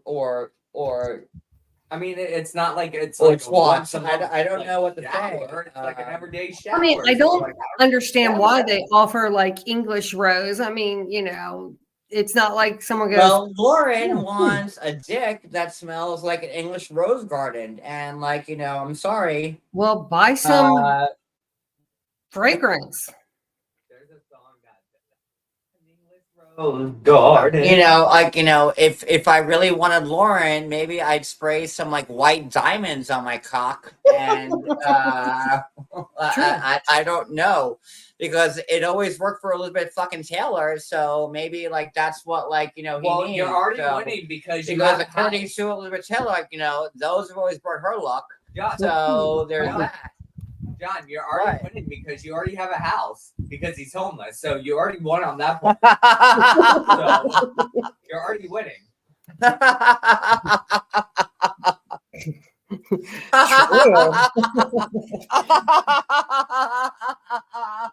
Cody dropping the facts.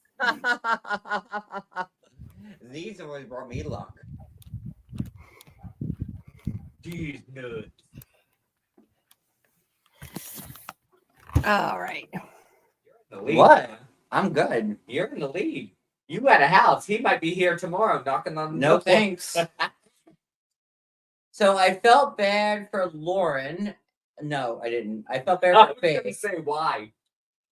Felt bad for Faith, and now they're gonna have a conversation, and like whatever, I don't care. The end. So can we get the chicken lady and Cheaty? Oh, please. Yeah, chicken lady Cheaty. Crazy chicken lady. Yeah. I like the fact that she was like, okay, my gosh, he hasn't been to the eye doctor in 10 years. Let's see if I can take him to see if.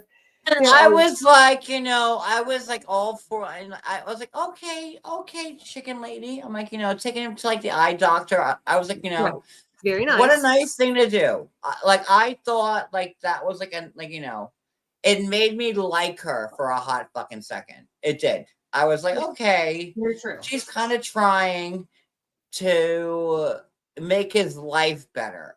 Right.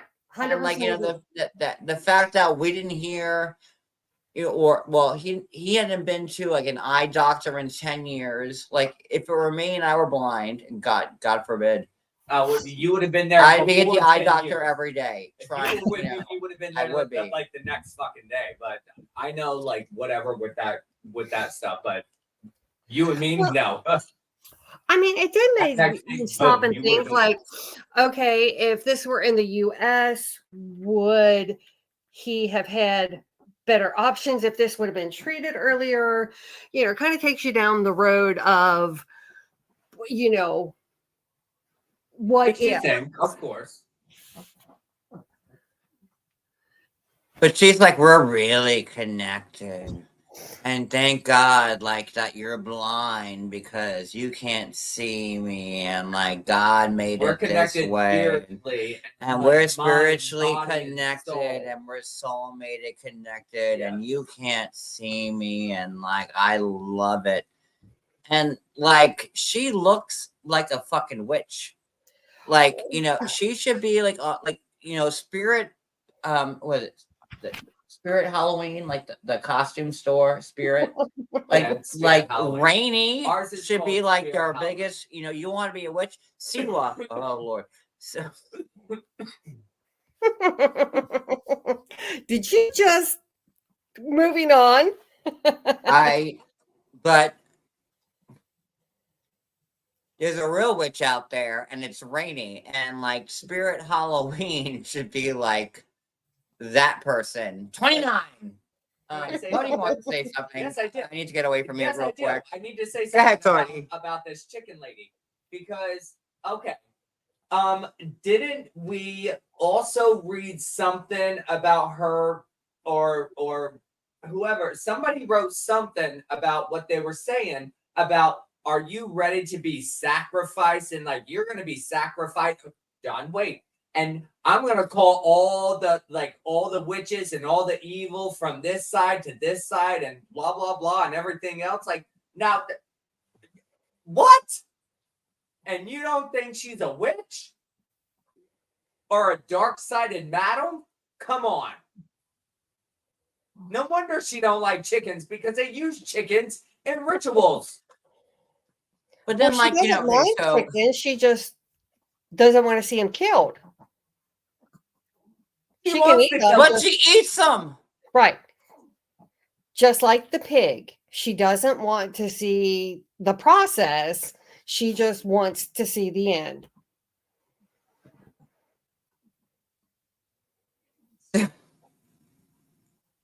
You know, I was heartbroken when I saw, like, you know, when they were at the eye doctor, and, like, you know, I thought that he might have some hope after not being there at the eye doctor for 10 years. He didn't want him to be there. I thought that he, like, you know, and, like, you could see him, like, hoping that, like, he might be able to see again. Yeah. And then when, like, they said, like, he had cataracts, and he's like, oh, so, like, I might be able to see again, and, like, even if it's just they were like, no, you can't. Instead of just blur. And that broke my heart. Like, I felt so bad for that guy. Yeah, because fuck you, TLC and Sharp, for, like, even allowing that scene to fucking happen. Like, that was so fucking awful. I agree. Because, like, that poor guy was, like, really hoping, like, you know, imagine to be blind and have, like, a little bit of hope that you might be able to see again. Like, you know, I wouldn't wish blindness on anybody. I do on TLC. But it was so fucked up how they did that. Well, and TLC like, you know, for the show. I hated. Well, if you are looking for a good deodorant, don't forget our friends at Livy Ray Lingerie. Website is open. I really, really thought that, like, you know, after 10 years, there might be some type of advance, you know, and he lives in, like, in Nigeria. They don't care. And, like, you know, in 10 years, Lord knows, like, what could be accomplished with eyesight. And it really, it broke my fucking heart to see. And I'm sure it broke his to have to go through that again, where they tell him at the end of the day, like, well, there's a slim chance they'll see again, and your pressure is this high. And by the way, if you know, there's a possibility that one day we would have to take your eye. So not only are you just going to be blind, and he's but so young too. Yeah. Like, you know, it's that was just, and fuck you, TLC and Sharp, for doing that. Like, you're shitty people. Just for the fucking show, for a fucking awful person like Rainey. You're shitty. Like, people. that was fucking horrible. Like, you know, if it was you? You wouldn't like that. And every fucking production member on Sharp should fucking go through that. While, you know, like, assholes. It was horrendous. Yeah, it definitely made you feel for him, you know.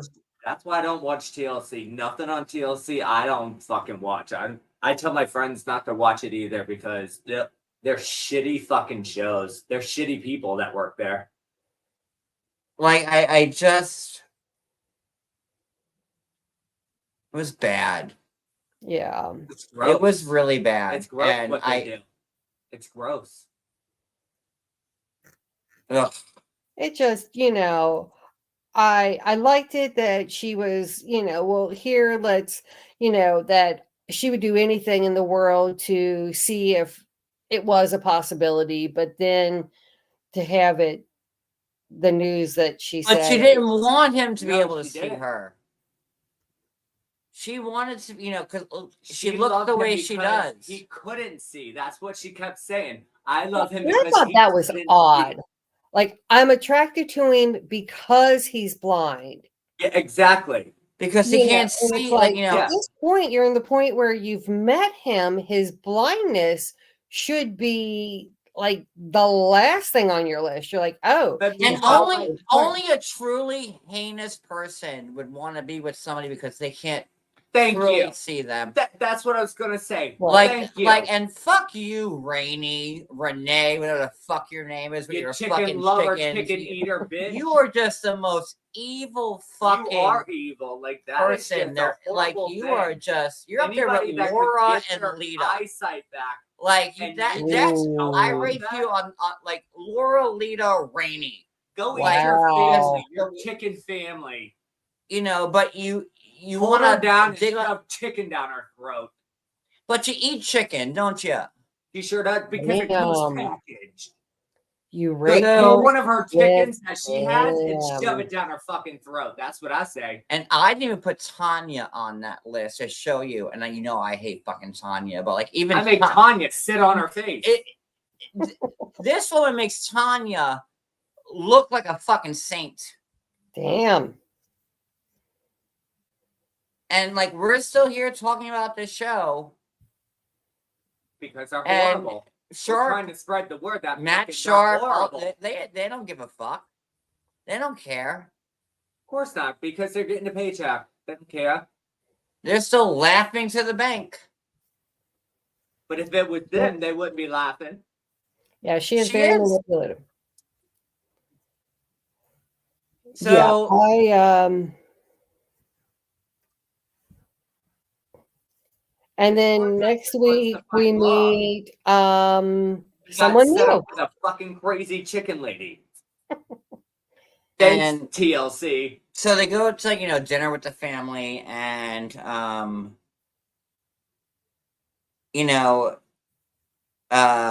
Chidi wants his favorite Nigerian dinner to be served, and the sister's there with the whole family around the table. And they're eating the gari, and it's spicy, and with the soup, and again, just like at least VeA didn't want to eat the takeout that Sonny gave her, which was fucked up, but like at least that was takeout. It's a different Victoria, like that. Chidi's sister, went out of her way to like make like the perfect dinner for them and him, because that's his favorite meal. That's what Chidi asked for. Right. Chidi it's his favorite meal. That, like, yes. And then fucking rainy chicken bitch is sitting there like and like this is played it was like they were putting cancer down her fucking throat. And she's like, well, that's bland. This has no taste. I hate everything. But wait, no. She also said, she goes, oh, well, the soup is so hot. It's so hot. Like, it's so spicy. It's so hot. Meanwhile, you've been there for days and days and days. All the food in Nigeria is all spice. It's spice. You have not found anything in Nigeria that is bland, that is like, you know what I mean? Unless it's a piece of bread. So you're going to sit there and say, oh my God, this is so spicy. This is, it's burning my throat. It's burning my throat. And I'm sitting here sweating. Well, it's hot in Nigeria. The food is spicy. So what are you expecting? It's not a fucking Swanson's TV fucking dinner, bitch. Thank you.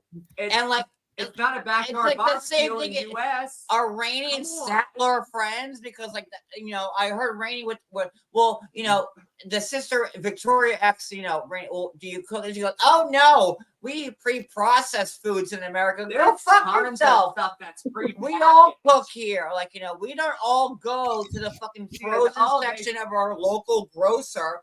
Like, where she's like, I eat Hot Pockets. We eat Hot Pockets and frozen pizzas and frozen TV fucking dinners. That's what they eat. No. That's what they fucking eat. It's like, are you fucking kidding me? I'm sorry. Why do they show that a lot of Americans are eating TV dinners? I mean, nothing wrong with a TV dinner, but not every single night. It reminded me of Sattler when she opened up her fridge and like her freezer, and it was like 18 fucking swans. Hungry men. And they were even like different TV dinners. It was like the same. It was all the same turkey TV dinner. Like, Sattler, there's something fucking wrong with you with that shit. Just like it is with fucking Rainey. Like, are you guys twins? I bet. Let's do a deep dive, because I bet they're fucking related. But like, it was, she's like, oh, well, no one cooks in America. No, we just eat frozen, pre-processed foods. No, bitch. Like, that's not how it works. Night, if not every night. A TV dinner is fun for, like, in a pinch. Like, if you want to snack real quick. Yeah, like, or like really if you want to eat something for lunch real quick, like pop a fucking TV dinner in the microwave or something like that. A but like, Hot Pocket, like, no one just lives on TV dinners and frozen pizza. And if you do, like Statler and I guess Rainey, like I feel fucking sorry for you because like you can't make a fucking sandwich. You can't go to the fucking deli and like get like or what? Subway and get a sub something like you can't go to fucking McDonald's and get a hamburger. Like I just don't get it. You can't put a hamburger on a grill. Apparently not. Like, I don't understand it. I mean, there's already pre-made hamburgers that you could just take out and put on a grill that's already in a patty size out there. And you could just put that on a grill and like, boom, you have a hamburger. Like, but no, let me just microwave everything. Like exactly. A tuna fish sandwich. Speaking of which, thank you, Terry. I need to put tuna on my grocery list. But yeah, I make the best tuna fish sandwich, by the way. Like, why can't you even do that? Like, it's not hard. And a can of tuna costs like 79 fucking cents, bro. Not even cooking it. It's just you opening the can, putting it in a bowl, and putting like your celery or your onion, whatever your forte is with your tuna, and then just mixing it and then putting it on bread. I mean, come on. You have to have all this processed food because you're too fucking lazy? And that's what it is, laziness. And her daughter, she has 2 daughters. And how did you raise them with your TV fucking dinners? Look at the like I get Statler, like maybe they cook themselves. Young and like maybe she doesn't want to cook and like and like I get what a TV dinner does. Like it fills you, it sustains you. Well, but that's I don't do you don't want. That's the only food you fucking eat.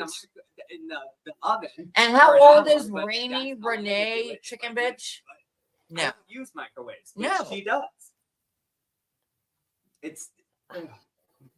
And then she goes off on his sister, like, why are you so angry? Like fucking Medea to Dr. Phil. Well, you just yelled at her. Why are you so angry all the time? You just yelled at her for trying to get a fucking goddamn chicken.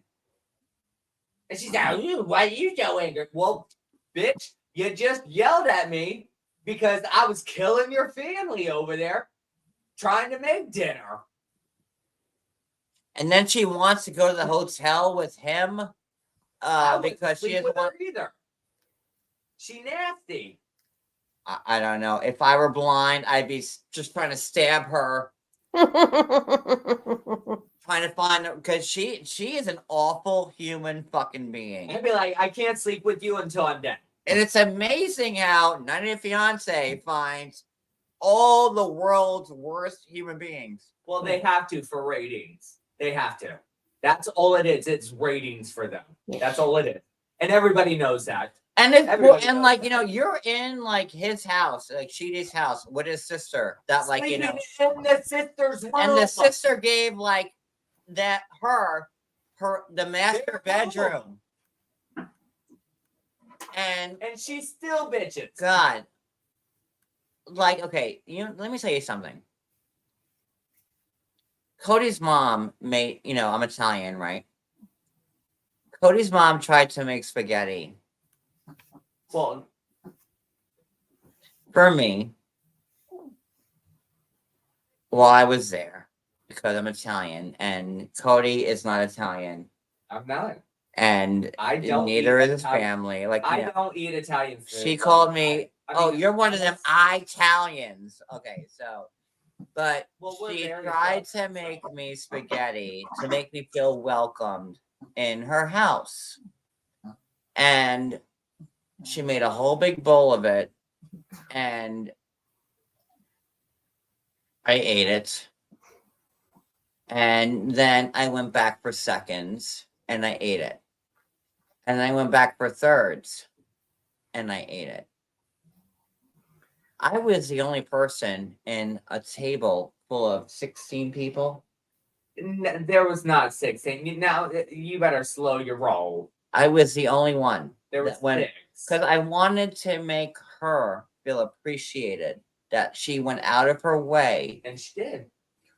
To make me an Italian dish. It was awful. It was awful. It was the worst shit I've ever eaten in my life.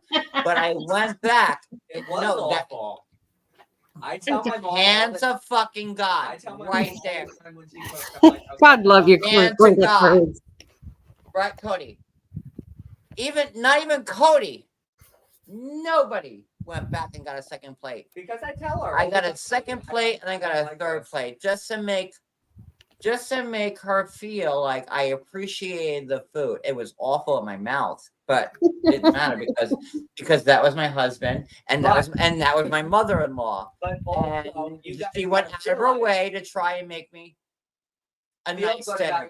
Yeah. But also down in the South, like nobody does like homemade sauce and like stuff like that. Like no, it was like ragu and spaghetti. Yeah. It was bad. No, it was Prego or Prego. And then she cut the spaghetti into like 14. She broke it was the small things. And like I don't eat the spaghetti that my mom makes because I don't like my mom's tuna like when she makes it. Like I don't do like down in the South it's way different. But she did. And John actually, he went back and forth and got like extra. And my mom was like, oh, he really likes it. And I'm like, oh my God, this is so good. I could not stand it. I knew because. But I did it because that's what you do. Like, no, we do our sauce like different. Like John taught me how to do the sauce and stuff like that. Like it's a big difference. Everybody knows that when you're in the North, it's a different. But sauce. She tried to like make me spaghetti and like sauce. She did. She went out of her way to like she did, and like I was not gonna shit down her throat. No, and you did, even though it tasted like.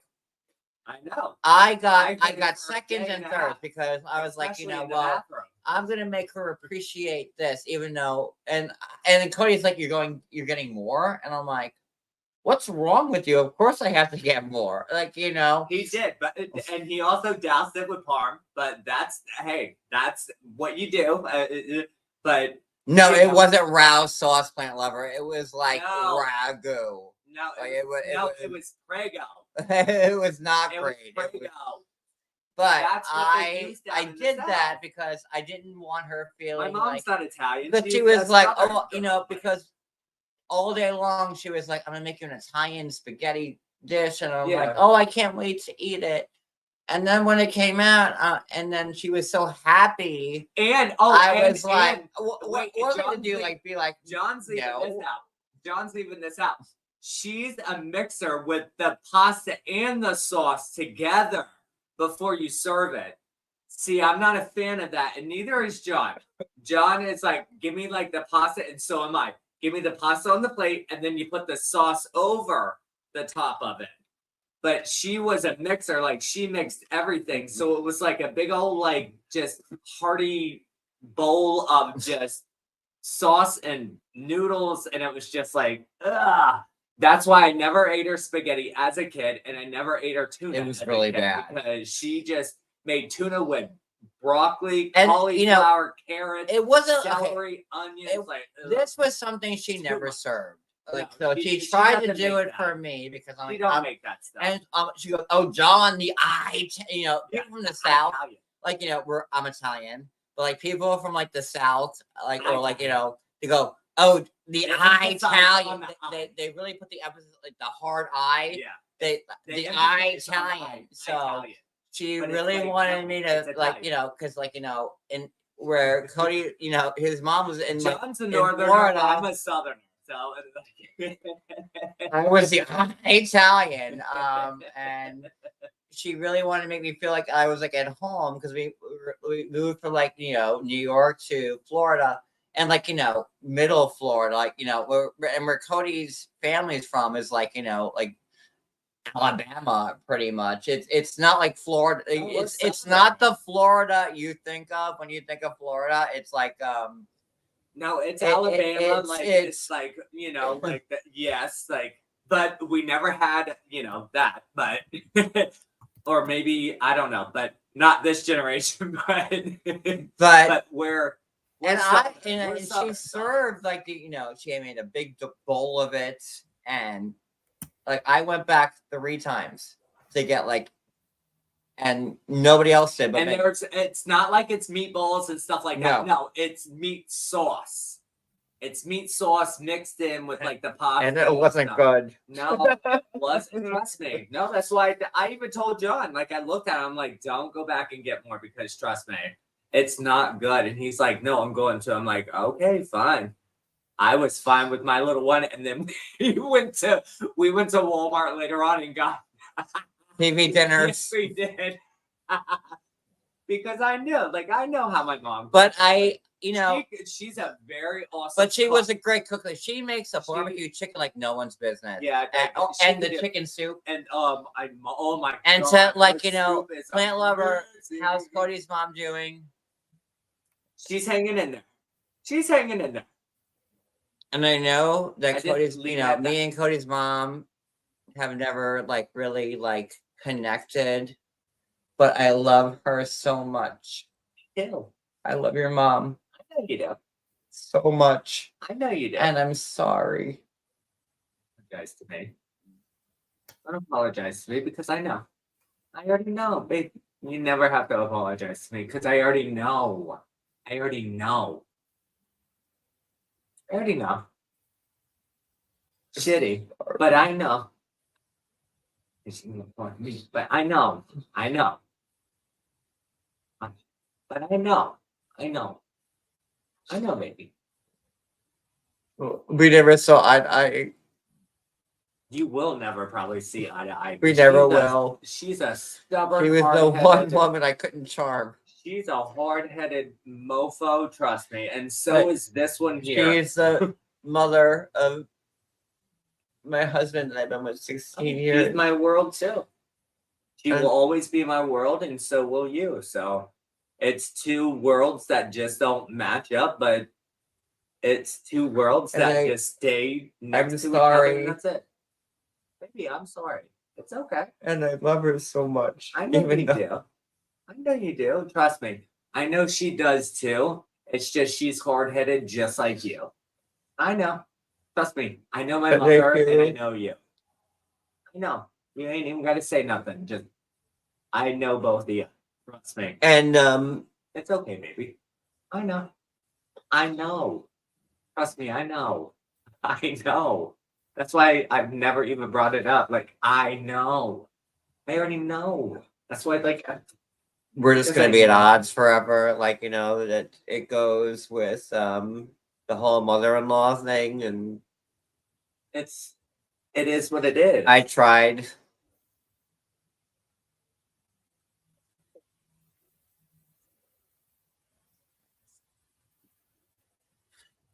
But she's now in the path of Milton. That soup, though, how good is that damn soup? Even though she can't make spaghetti and meatballs. If we ever get one of those grills that they have, I already have the recipe. I already know how to do it. She also can't make tuna fish. No, that tuna. I already said no. She cuts up broccoli, cauliflower, carrots. She puts tomatoes in it. It's everything in it, and it's just mixed together. That's just too much stuff. That's what turned me off as a kid when she made tuna. A night for a dinner, I would always be like, I'm eating a sandwich. And she's like, no, I know.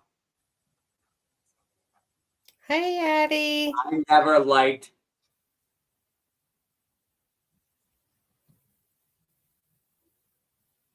But no, her tuna was, everybody else loved it, but I was never a tuna person, but she just threw too much in there. She's on the, she's on. John actually got me back on tuna. So, but I will not eat tuna Milton again, is supposed to, go straight across the state, and she'll be in there, and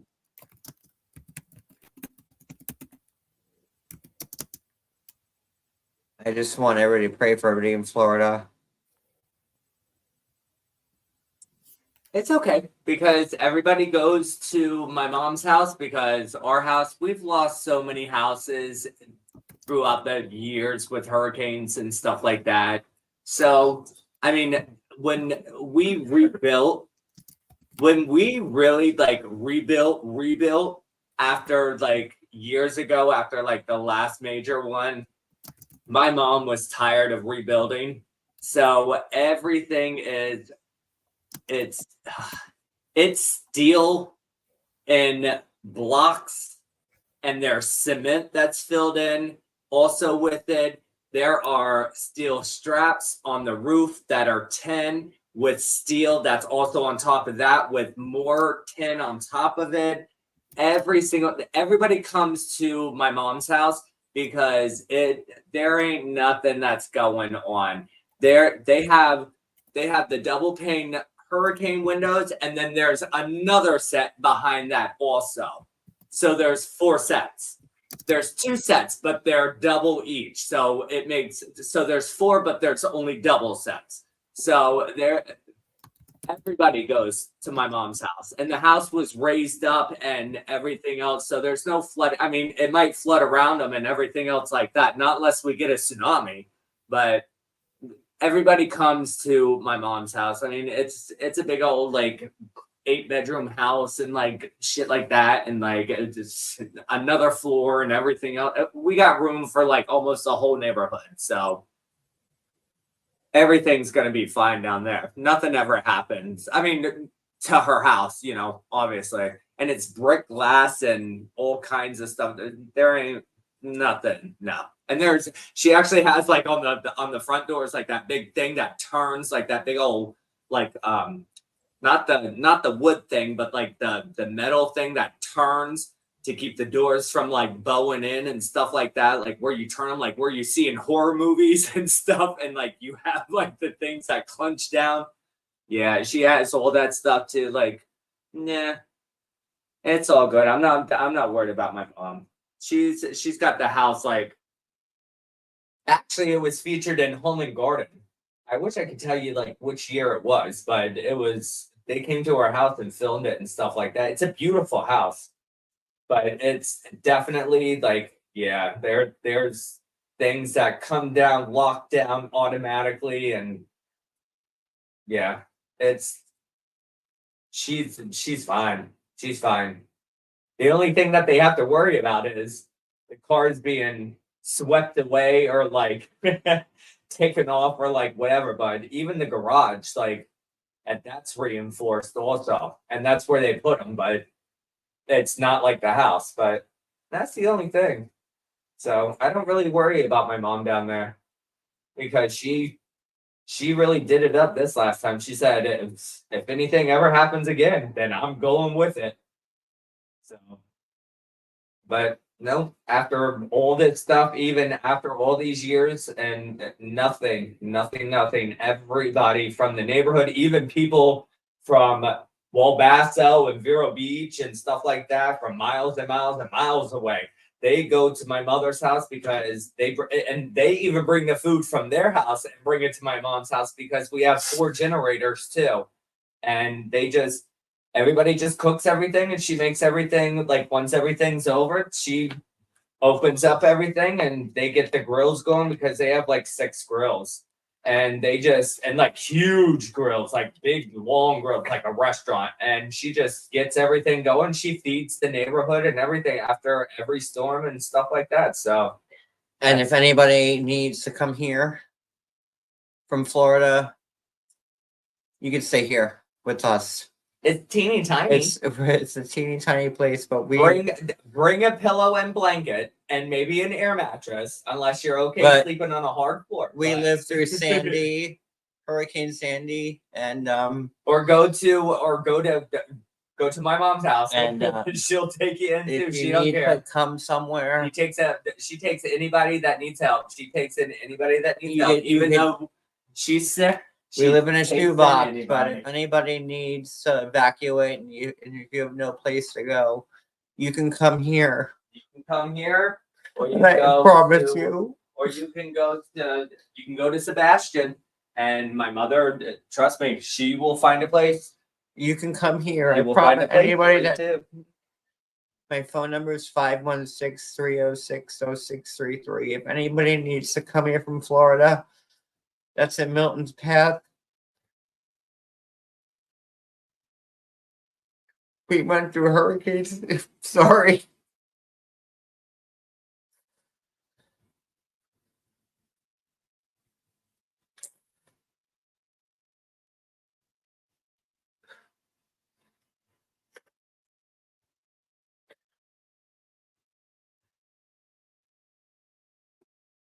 We went through Hurricane Sandy.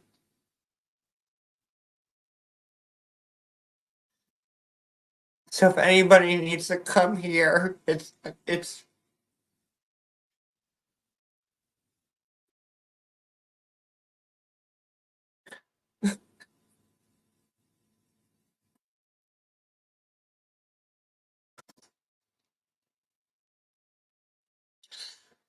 you're welcome here at our house.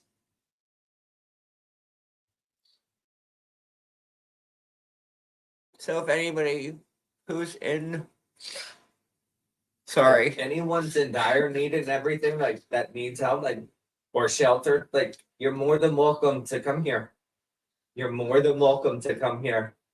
It's not a big house, like I said. We have a 1-bedroom, 1-bath house. It's tiny with a living room and a just an alley kitchen. But you know what? We can make it work. We know what it's like to live through a horrible hurricane. Yes, we do. If everybody works together, And then we Sandy can all was make it like- work. So if anybody needs to come here, we can. and help you don't as know much as if we can. if like you don't want with to go to shelter. a shelter or Electricity, AC, heat, like we have it here. We have it here. please come here. I'm not gonna put on a dancing show for you. I mean, come on. I put my tapping shoes back But up you- in the attic, but but if any way I can help anybody out, you're more than welcome to come here. As Hurricanes are horrible, and you know, when a it big is one horrible. hits like this, like It's awful. Milton, that's going to hit. It's a big. I wasn't storm. even trying to go live tonight because of the. It's a big storm. I didn't I didn't know what to do, but if he needs to come north from Florida, If you can come here. If you can get here, then get here, and you're more than welcome to stay here at the house. Like I said, it's a tiny cottage, so it's a 1-bedroom, 1-bath, and we could definitely not stack people, but you know what I mean. We can do some air mattresses. We'll figure it out. Like, you know what I mean? We can line up stuff like, like what they do and like, the other places. And we can help out as much as we can. It won't be easy, but at least you have power, you have AC, you have heat. If it gets cold up here, which it's kind of getting cold, but that's okay. We still have Cody's heat. mom is on the other side of Florida, and if you know anything about He's over hurricanes, by Melbourne, Sebastian. the path is supposed to hit Tampa and cut straight across to, it's coming into Category 5, which is the worst. A hurricane. If you don't know about anything about hurricanes, they need warm water to sustain it, and once they hit land, And it's hot down there. That's what keeps it growing. hot, warm water keeps it going, Right. and We once have they hit cold- land, it weakens. But We have it's cold supposed to up cut here. across Florida through Tampa to where Cody's mom is on the other side of the state. I'm not saying that Cody's mom is on the direct path, but it will go across Tampa the is state further where, north on the left side, and my parents are a little. and then bit it'll more south reformulate and on the right side. So but they'll get the winds and they'll get the rain and stuff like that, but they won't get as much as what Tampa and all that stuff. What they just got, like Jacksonville and all that stuff, that they're gonna get it again. but anybody So, who if you're in Florida right now and you're listening, you come here. you're more than welcome to. You're more than if you can get up here. Listen, like it's a tiny. I know gate. we're in New Jersey, which is not that It'd close be to like a Florida, little but shelter place, but it will make you it can work. come here, and at least You have you'll shelter. be okay. You have shelter. You have electricity. You have heat. You have air conditioning. So you have power Hannah. here. So we offer that- our home to. This seems to anybody be that one of needs the help. worst hurricanes to ever hit Florida. in 100 years. So, well, besides Andrew. Well, Andrew no. was bad. Andrew was South Florida. We got Andrew, and we I were know. flooded out. But it was as a kid. It was up to my neck in my house. You know, I had to deal with Andrew two was hurricanes in my bad. life. Hurricane Gloria, Gloria was which bad. no, Hurricane Gloria. It was in 1986. I was like 7 years old, and I remember how bad Hurricane Gloria was. You know, because up in our parts, we don't get hurricanes like bad, like No, we get Florida like tropical storms. Like once they roll But off Hurricane Gloria was horrendous for us up here, and Sandy, obviously, you know how bad Sandy, that was a freak thing. Like that was like Sandy one in was. like 50 years. Sandy was just devastating. So we don't get hurricanes like y'all get in the South. No, but we do get them here and there. This hurricane season reminds me of like Sandy and like that season, like where like we just got all these horrible fucking hurricanes, like one right after another. But honestly, if anybody needs to leave and if you don't have a place to go to, our house is welcome. Like I said, if you can get up here, then our door is open for you. Our door is open for you.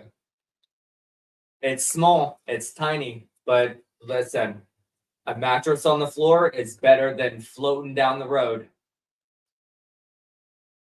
or being soaking wet. And I see so many people in Tampa. We have a shower right now who are not leaving. Like I don't get it, man. You have a nice hot shower, everything. Like, so anybody that needs like whatever to get out and get away, as long as you can get here, you have a place here. So it's up to y'all, So just keep that in mind. If it gets really, really bad, then or if it's going to and you can get out before, then get up here and we can make it work. We can make it work up here. Plus, we know people at hotels that own hotels here too. So, oh my god, Anna, I'm so sorry. I know where I know he lives there too. Like I know a lot of people don't want to fucking leave because it's heartbreaking. You don't want to. But let me tell you something. Like when Sandy hit, we didn't want to leave either. You don't want to see your shit go, and then you don't want to come back. We saw. It is hard. We saw like our cars floating with the water because we were on Long Island. And like for New York, for this part of the world to get like hit like that, like we hurricanes come, we're like, oh fuck that, like it's not, who cares, like it's not a big fucking deal, and then you get like a hurricane that hits you that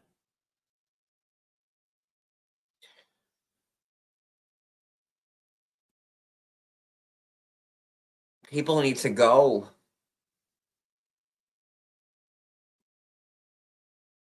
So anyone's welcome at our house. I don't care if I hate you. You're welcome here.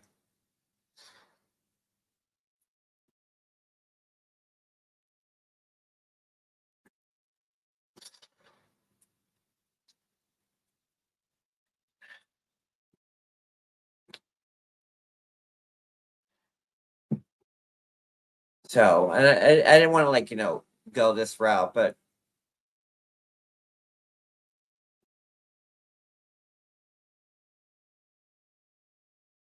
I lived in Florida for 10 years. And I have a lot of friends and family there.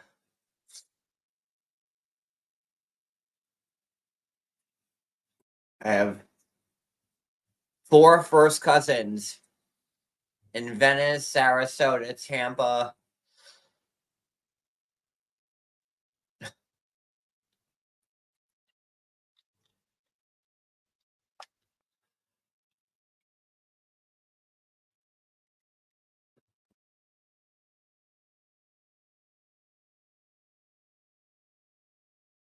Honest to goodness, I don't care if you fucking hate me. I don't want anybody being affected, and I don't want anybody feeling they have no place to go.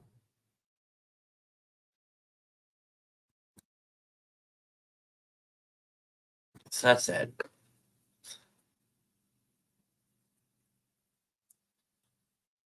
I'm so worried about his mom because, you know, it's going to hit Tampa, St. Pete. The Florida's not a long mass for the hurricane to travel across, and it can pick up, you know, hurricanes. They get strength on water and heat. I can't see it. And Florida is a small peninsula. I'm not worried about my mom.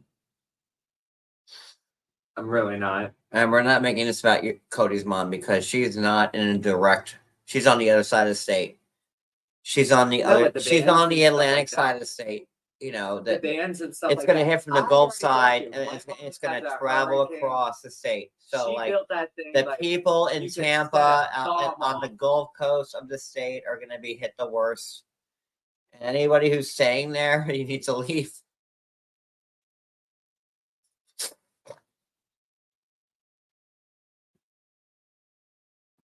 I've been fighting with people all day who don't want to go.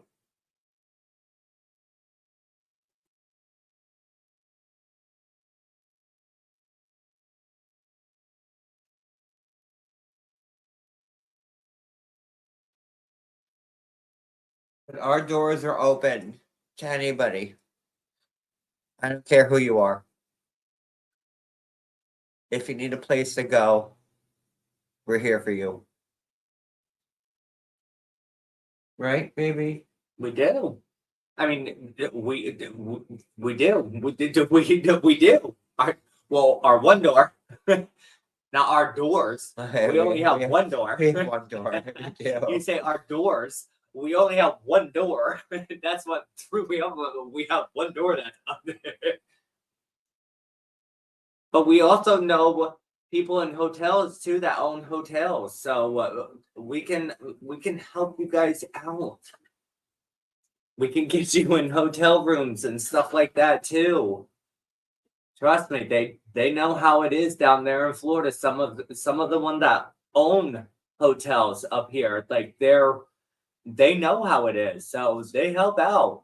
So you know, our town, you're not alone. Like where we live now, was completely underwater with sand. Oh, it was completely wiped like out. Our house now wiped out was. Oh, good Lord! You have no idea. They had to cut our house almost in half. Like, I'm saying, not cut it in half. Like, you know what I mean. But gut everything on the inside in half. So standing up from like my waist, and I'm 6'1", so from like my waist to like almost my tits, like everything was gutted, and everything, the floors, the bathroom, everything, the kitchen, everything had to be all removed because it was all underwater for days. So people know how it is. So, and we know people that own hotels down here. And they have parts, like they're our friends. They own hotels. As you know, we stayed in hotels, and they're our friends. We'll get you in the Glen Crack. So yeah, exactly. You could stay in the Glen Crack, which is one of our friends that owns it. So, I mean, trust me, we can do the best that we can for you. And like John said, and I said, our door is open. As many as we can fit in here. Everybody just make it work, and whatever we can make it work. You just got to get up here. That's what it is. I mean, our home is open to anybody that needs shelter and needs power and to protect themselves and their family. So the offer's out there. Hey. What a mess. it'll suck when you go back, but you know what? At least you have some place that you can feel safe and like you're secure at that point. So, and like I said, my tapping shoes are put away. I'm not putting on a pony show every night. I'm not tapping for people. I'm not sitting here telling jokes every night. I'm not reading bedtime stories. No. Maybe for like a night or two, but I get tired too. I'm gonna come out here, make sure everyone's sleeping, whatever. The fridge will be full, like this and that, like whatever. We can make sure everything works for everybody, but everybody just has to work together. But you have a roof over your head and you got power.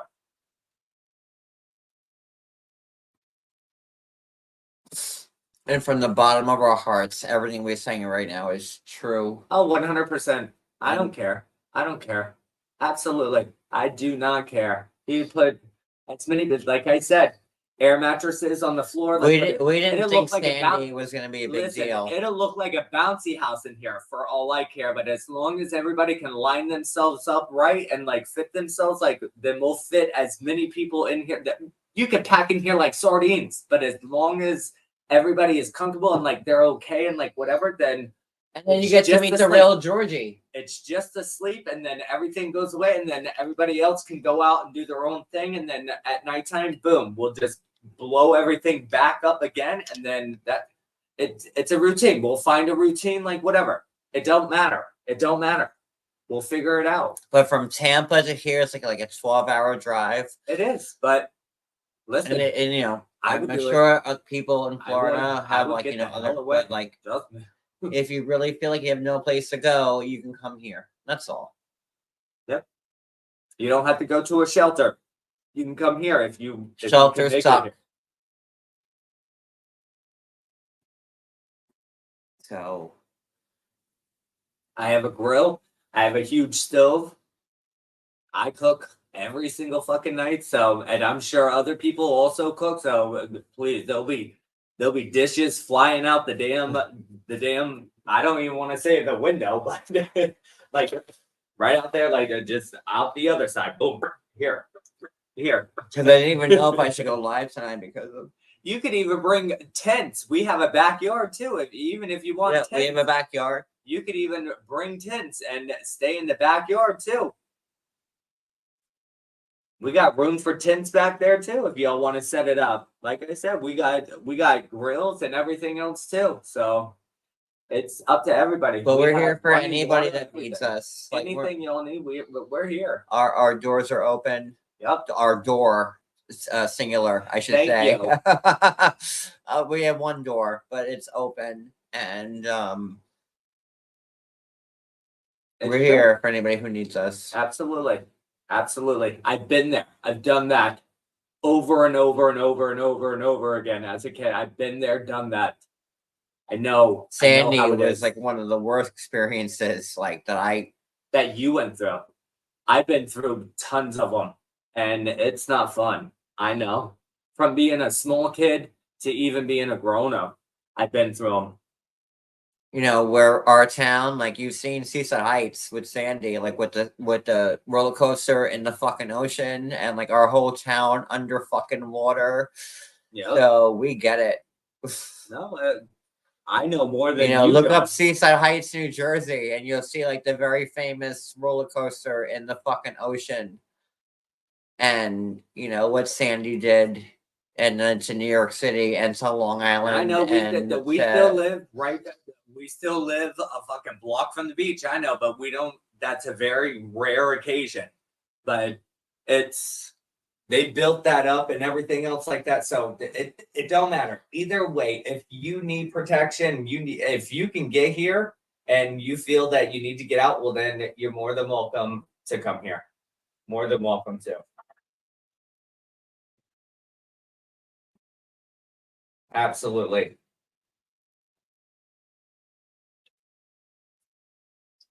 Any single person, no matter what, like you're more than welcome to.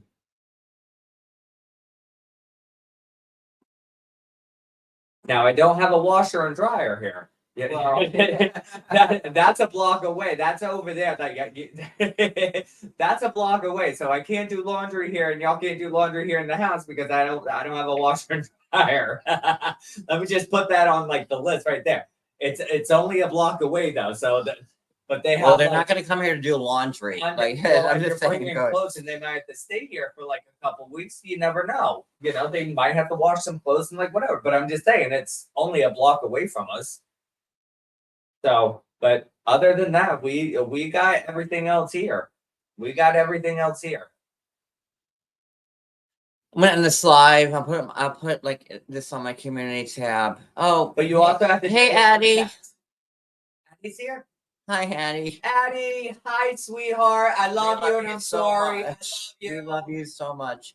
My phone's broken, so but I'm gonna put my community tab on my community tab. I'll put my my address, and like this is not for like assholes who just want want to fuck with us. Be a dick with us. No, but we're not doing that. If anybody needs to, if they don't have family, really I don't have family to people. I don't have family, and if I needed to run somewhere, I wouldn't know where to go. My family's down in Florida, so I'm up here. So, I mean, come on. But we're not doing this for assholes. This is from the bottom of our hearts. Yes. If anybody needs to come here, I offered it to the people. Addie's been in here. Helene. Knows it's a small. It's small, thing. but we'll make it work. We, like I said, we can do We'll like make it work. mattresses. We can set it up. We could trust me. You'll be warm. You'll We'll be make it work. nice and like. And you at won't least be relaxed. underwater. You'll be chilled. If you're hot, like we have AC. Like you'll be. Yes, we have running water. We have a shower. One bathroom, but we have showers, so we can make a list on the door. I'm like, this one, this one, this one, this one, this one. Like, we'll make everything work. We have a backyard, so a tiny backyard. But even if people want to stay in a tent in the backyard, like, boom, you're more than welcome to, and still have access to the house. You're more than welcome to. Anything to help anybody out. We are definitely here to help. So we're here for anybody who needs it. I'll put my stuff in. I'm gonna put it in my community tab right now while we're live. So, but again, like we said, not for like assholes that just want to be like, oh, Yeah. I'm going there to like mess with them. Like, no, we're not looking for that. Or like, no. This is like to help people that actually really need help, like for shelter and like to get away from the storm.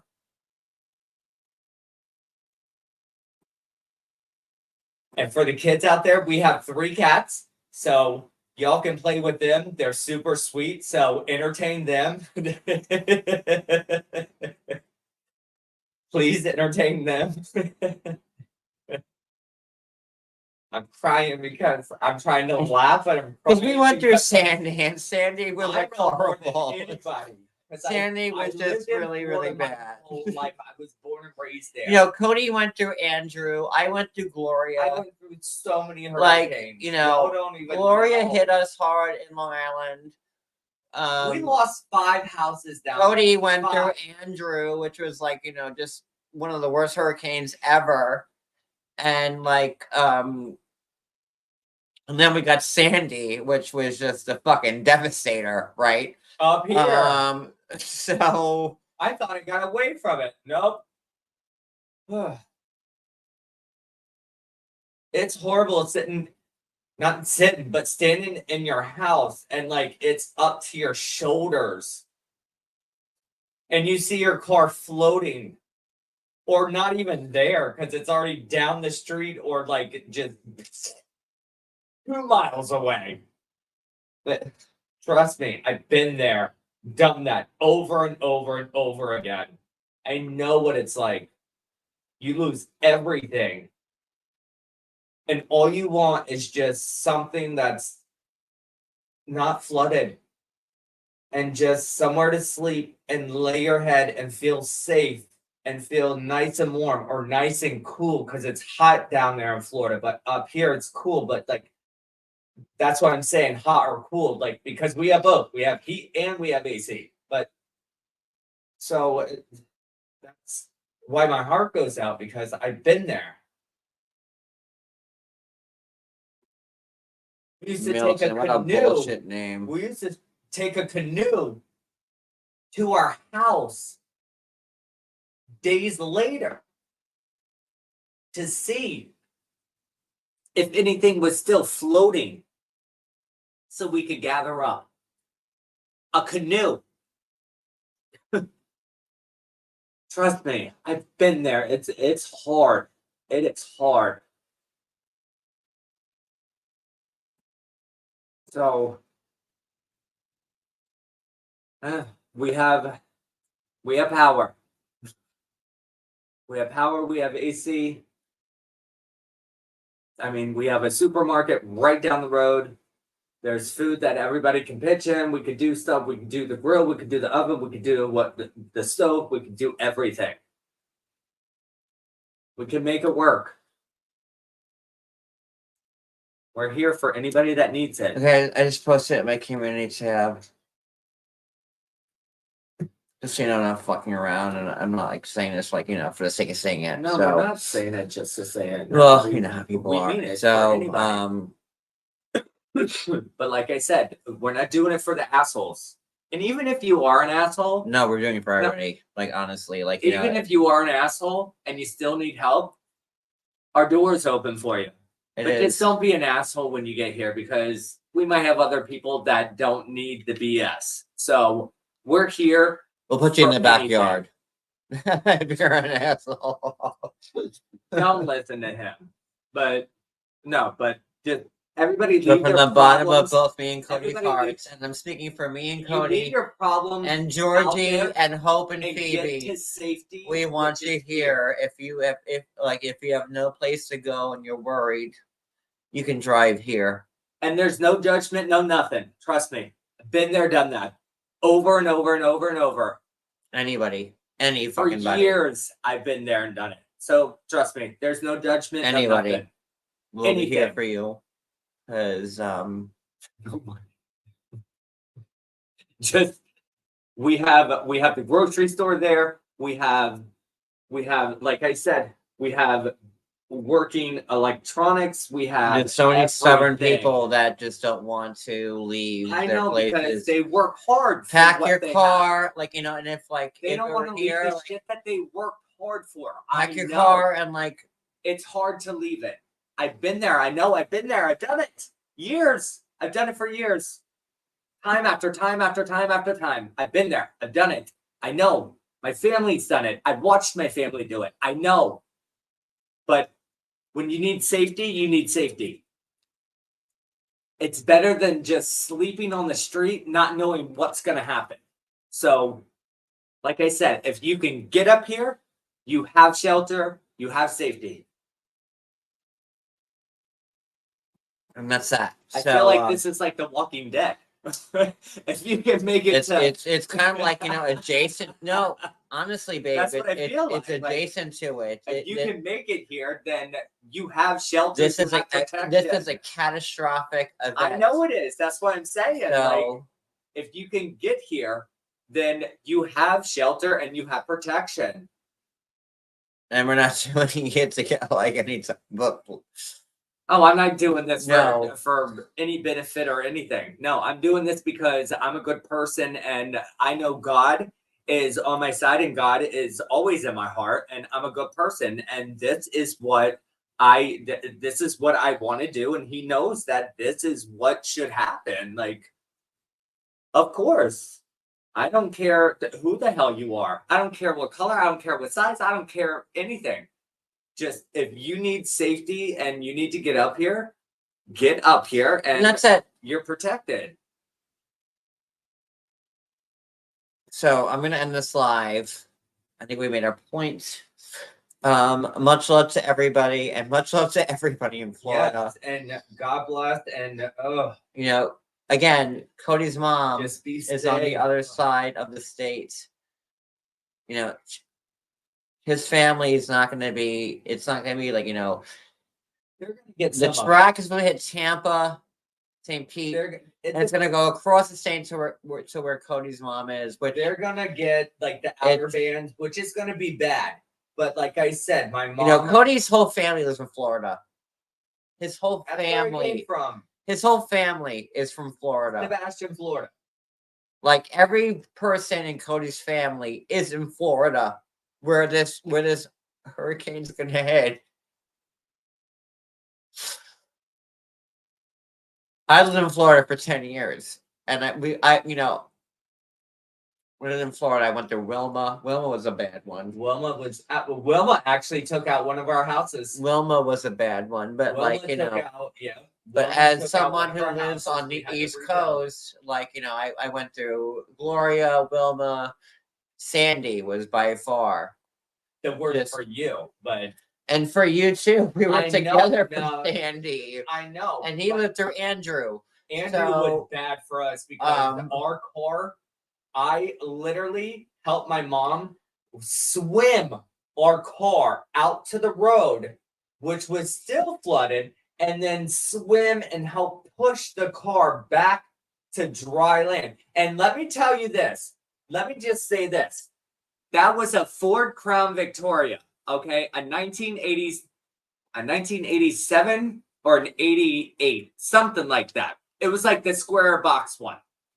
It was like a cream color with like the tan leather. Let me tell you something about that car.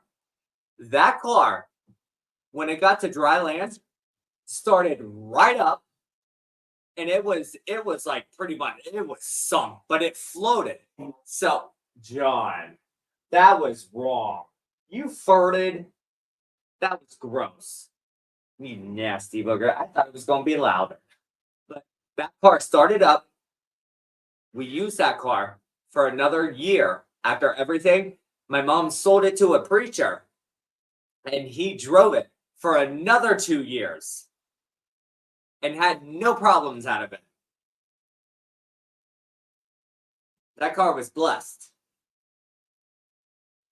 And when she bought the car, the preacher actually blessed it and everything when she bought the car. And that was her first car, like when we were kids and everything else like that. Yep, sure did. Because that was 84. And yep, that was the 87. A Crown Vic, those big ass cars. I don't know why it didn't sink, but it floated. It floated right out. We pushed it out and swam it right to dry land. It started right up, and we're gonna end this live. We're at the 3-hour mark. So again, I post on my community tab. I'm gonna post on Instagram and Twitter also. Twitter. But we want everyone to be safe. And when I say everyone, I mean everyone. I don't care if you hate me. If you hate me so much that like you want like to, if you have a hate channel against me, and like we want everybody to be safe. We want just be safe. That's the most important thing. And you know, we don't care what you are, who you are. There are a lot of people who don't like, you know, what you did. I'm alone. I have no family. And if I was in that position in Florida, I wouldn't know where to go because it's scary. It's like, it's, you know, I have no family. Trust me, I know it's scary. And there aren't that many people that want to. Like. Some people don't know what it's like when you see water rushing in your windows and, and you're stuck in your house. Or like it's Sandy, like when the water was rushing in our fucking house. People don't know. Like some people it is scary as fucking hell, man. Yeah. All you do is stay in your house and like, and then like you see like the water rushing in through your door and then through your windows and like you just see it coming in and like all you do is try to get to higher ground, and the more you go higher, it's horrible. Water gets. It's horrible. It's scary. So I know. John knows. I know even more than him. So trust me. I know. If y'all are scared, y'all need to get out, and y'all in the path of that, get up here. Get up here. And God, please, like, don't let your stubbornness. Please, God. Pack your car with all your shit. Get your photo albums. Get your, you know, whatever you think. Jump on a plane, jump on the train. You know, who cares? Whatever. It's worth it. Everybody has like, you know, how, it's worth more than insurance on it. Get whatever is dear to you. Put your photo albums, your your electronics, like whatever, your pets in your car and leave. Because it's not worth standing your ground. Just because of what you built. Listen, we always thought that you can't rebuild. But you know what? That's a damn lie, because you can always rebuild. But you can't rebuild if you're not there. Your life counts more. You can't rebuild if your life and you're dead. You can't rebuild. And family needs you. So don't be stupid. Everything else is materialistic. It's stupid. Everything else comes and goes, but your life doesn't. All right, good night, everybody. And God bless. Be safe. And be safe. God be with you. And get the fuck out of the storm trajectory. Please. Staying there. Because I've been there. With Sandy. Oh, because you always hear about how hurricanes aren't going to hit. No, this is a good point. How hurricanes aren't going to hit, and oh no, screw it. It's just another hurricane. No one's going to care. It's going to blow over this, that, and the other.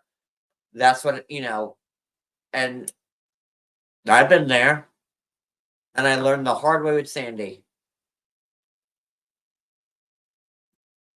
Well, we had the beach and the fucking... especially up here. We had the beach and the Indian River. Oh, another hurricane's coming. Who cares? The Indian River behind us. Who cares about the hurricane? Another hurricane? It's going to blow over. And 9 out of 10 times they do. But you still get But then you get the one stuff like that just ruins everything. And they already had the one that went up there already. And now here's this big one that's coming back up. So it's going to be even worse. So just, if you don't want to be stubborn, just be safe. And on the East Coast, we deal with hurricanes. And on the West Coast, it's already out. On the West Coast, you get earthquakes. And then in the middle of the country, you get the tornadoes and all that stuff. But this is a very volatile hurricane season. It reminds me of the Katrina season. What did we get here? Blizzards. Oh, we get blizzards too. Yeah, but that's what we get over here on this side. Blizzards. So we get blizzards. They get hurricanes down there. They get earthquakes over there. They get tornadoes in the middle. So, but it ain't snowing yet. So trust me, we ain't gonna get hit with any blizzards yet. So if anybody needs not our for help, another 10 months or 5 months, and you need a place to go to, you can come here. It's open. And we love everybody. And Godspeed to you all. God Bye, bless everybody. you. Good night.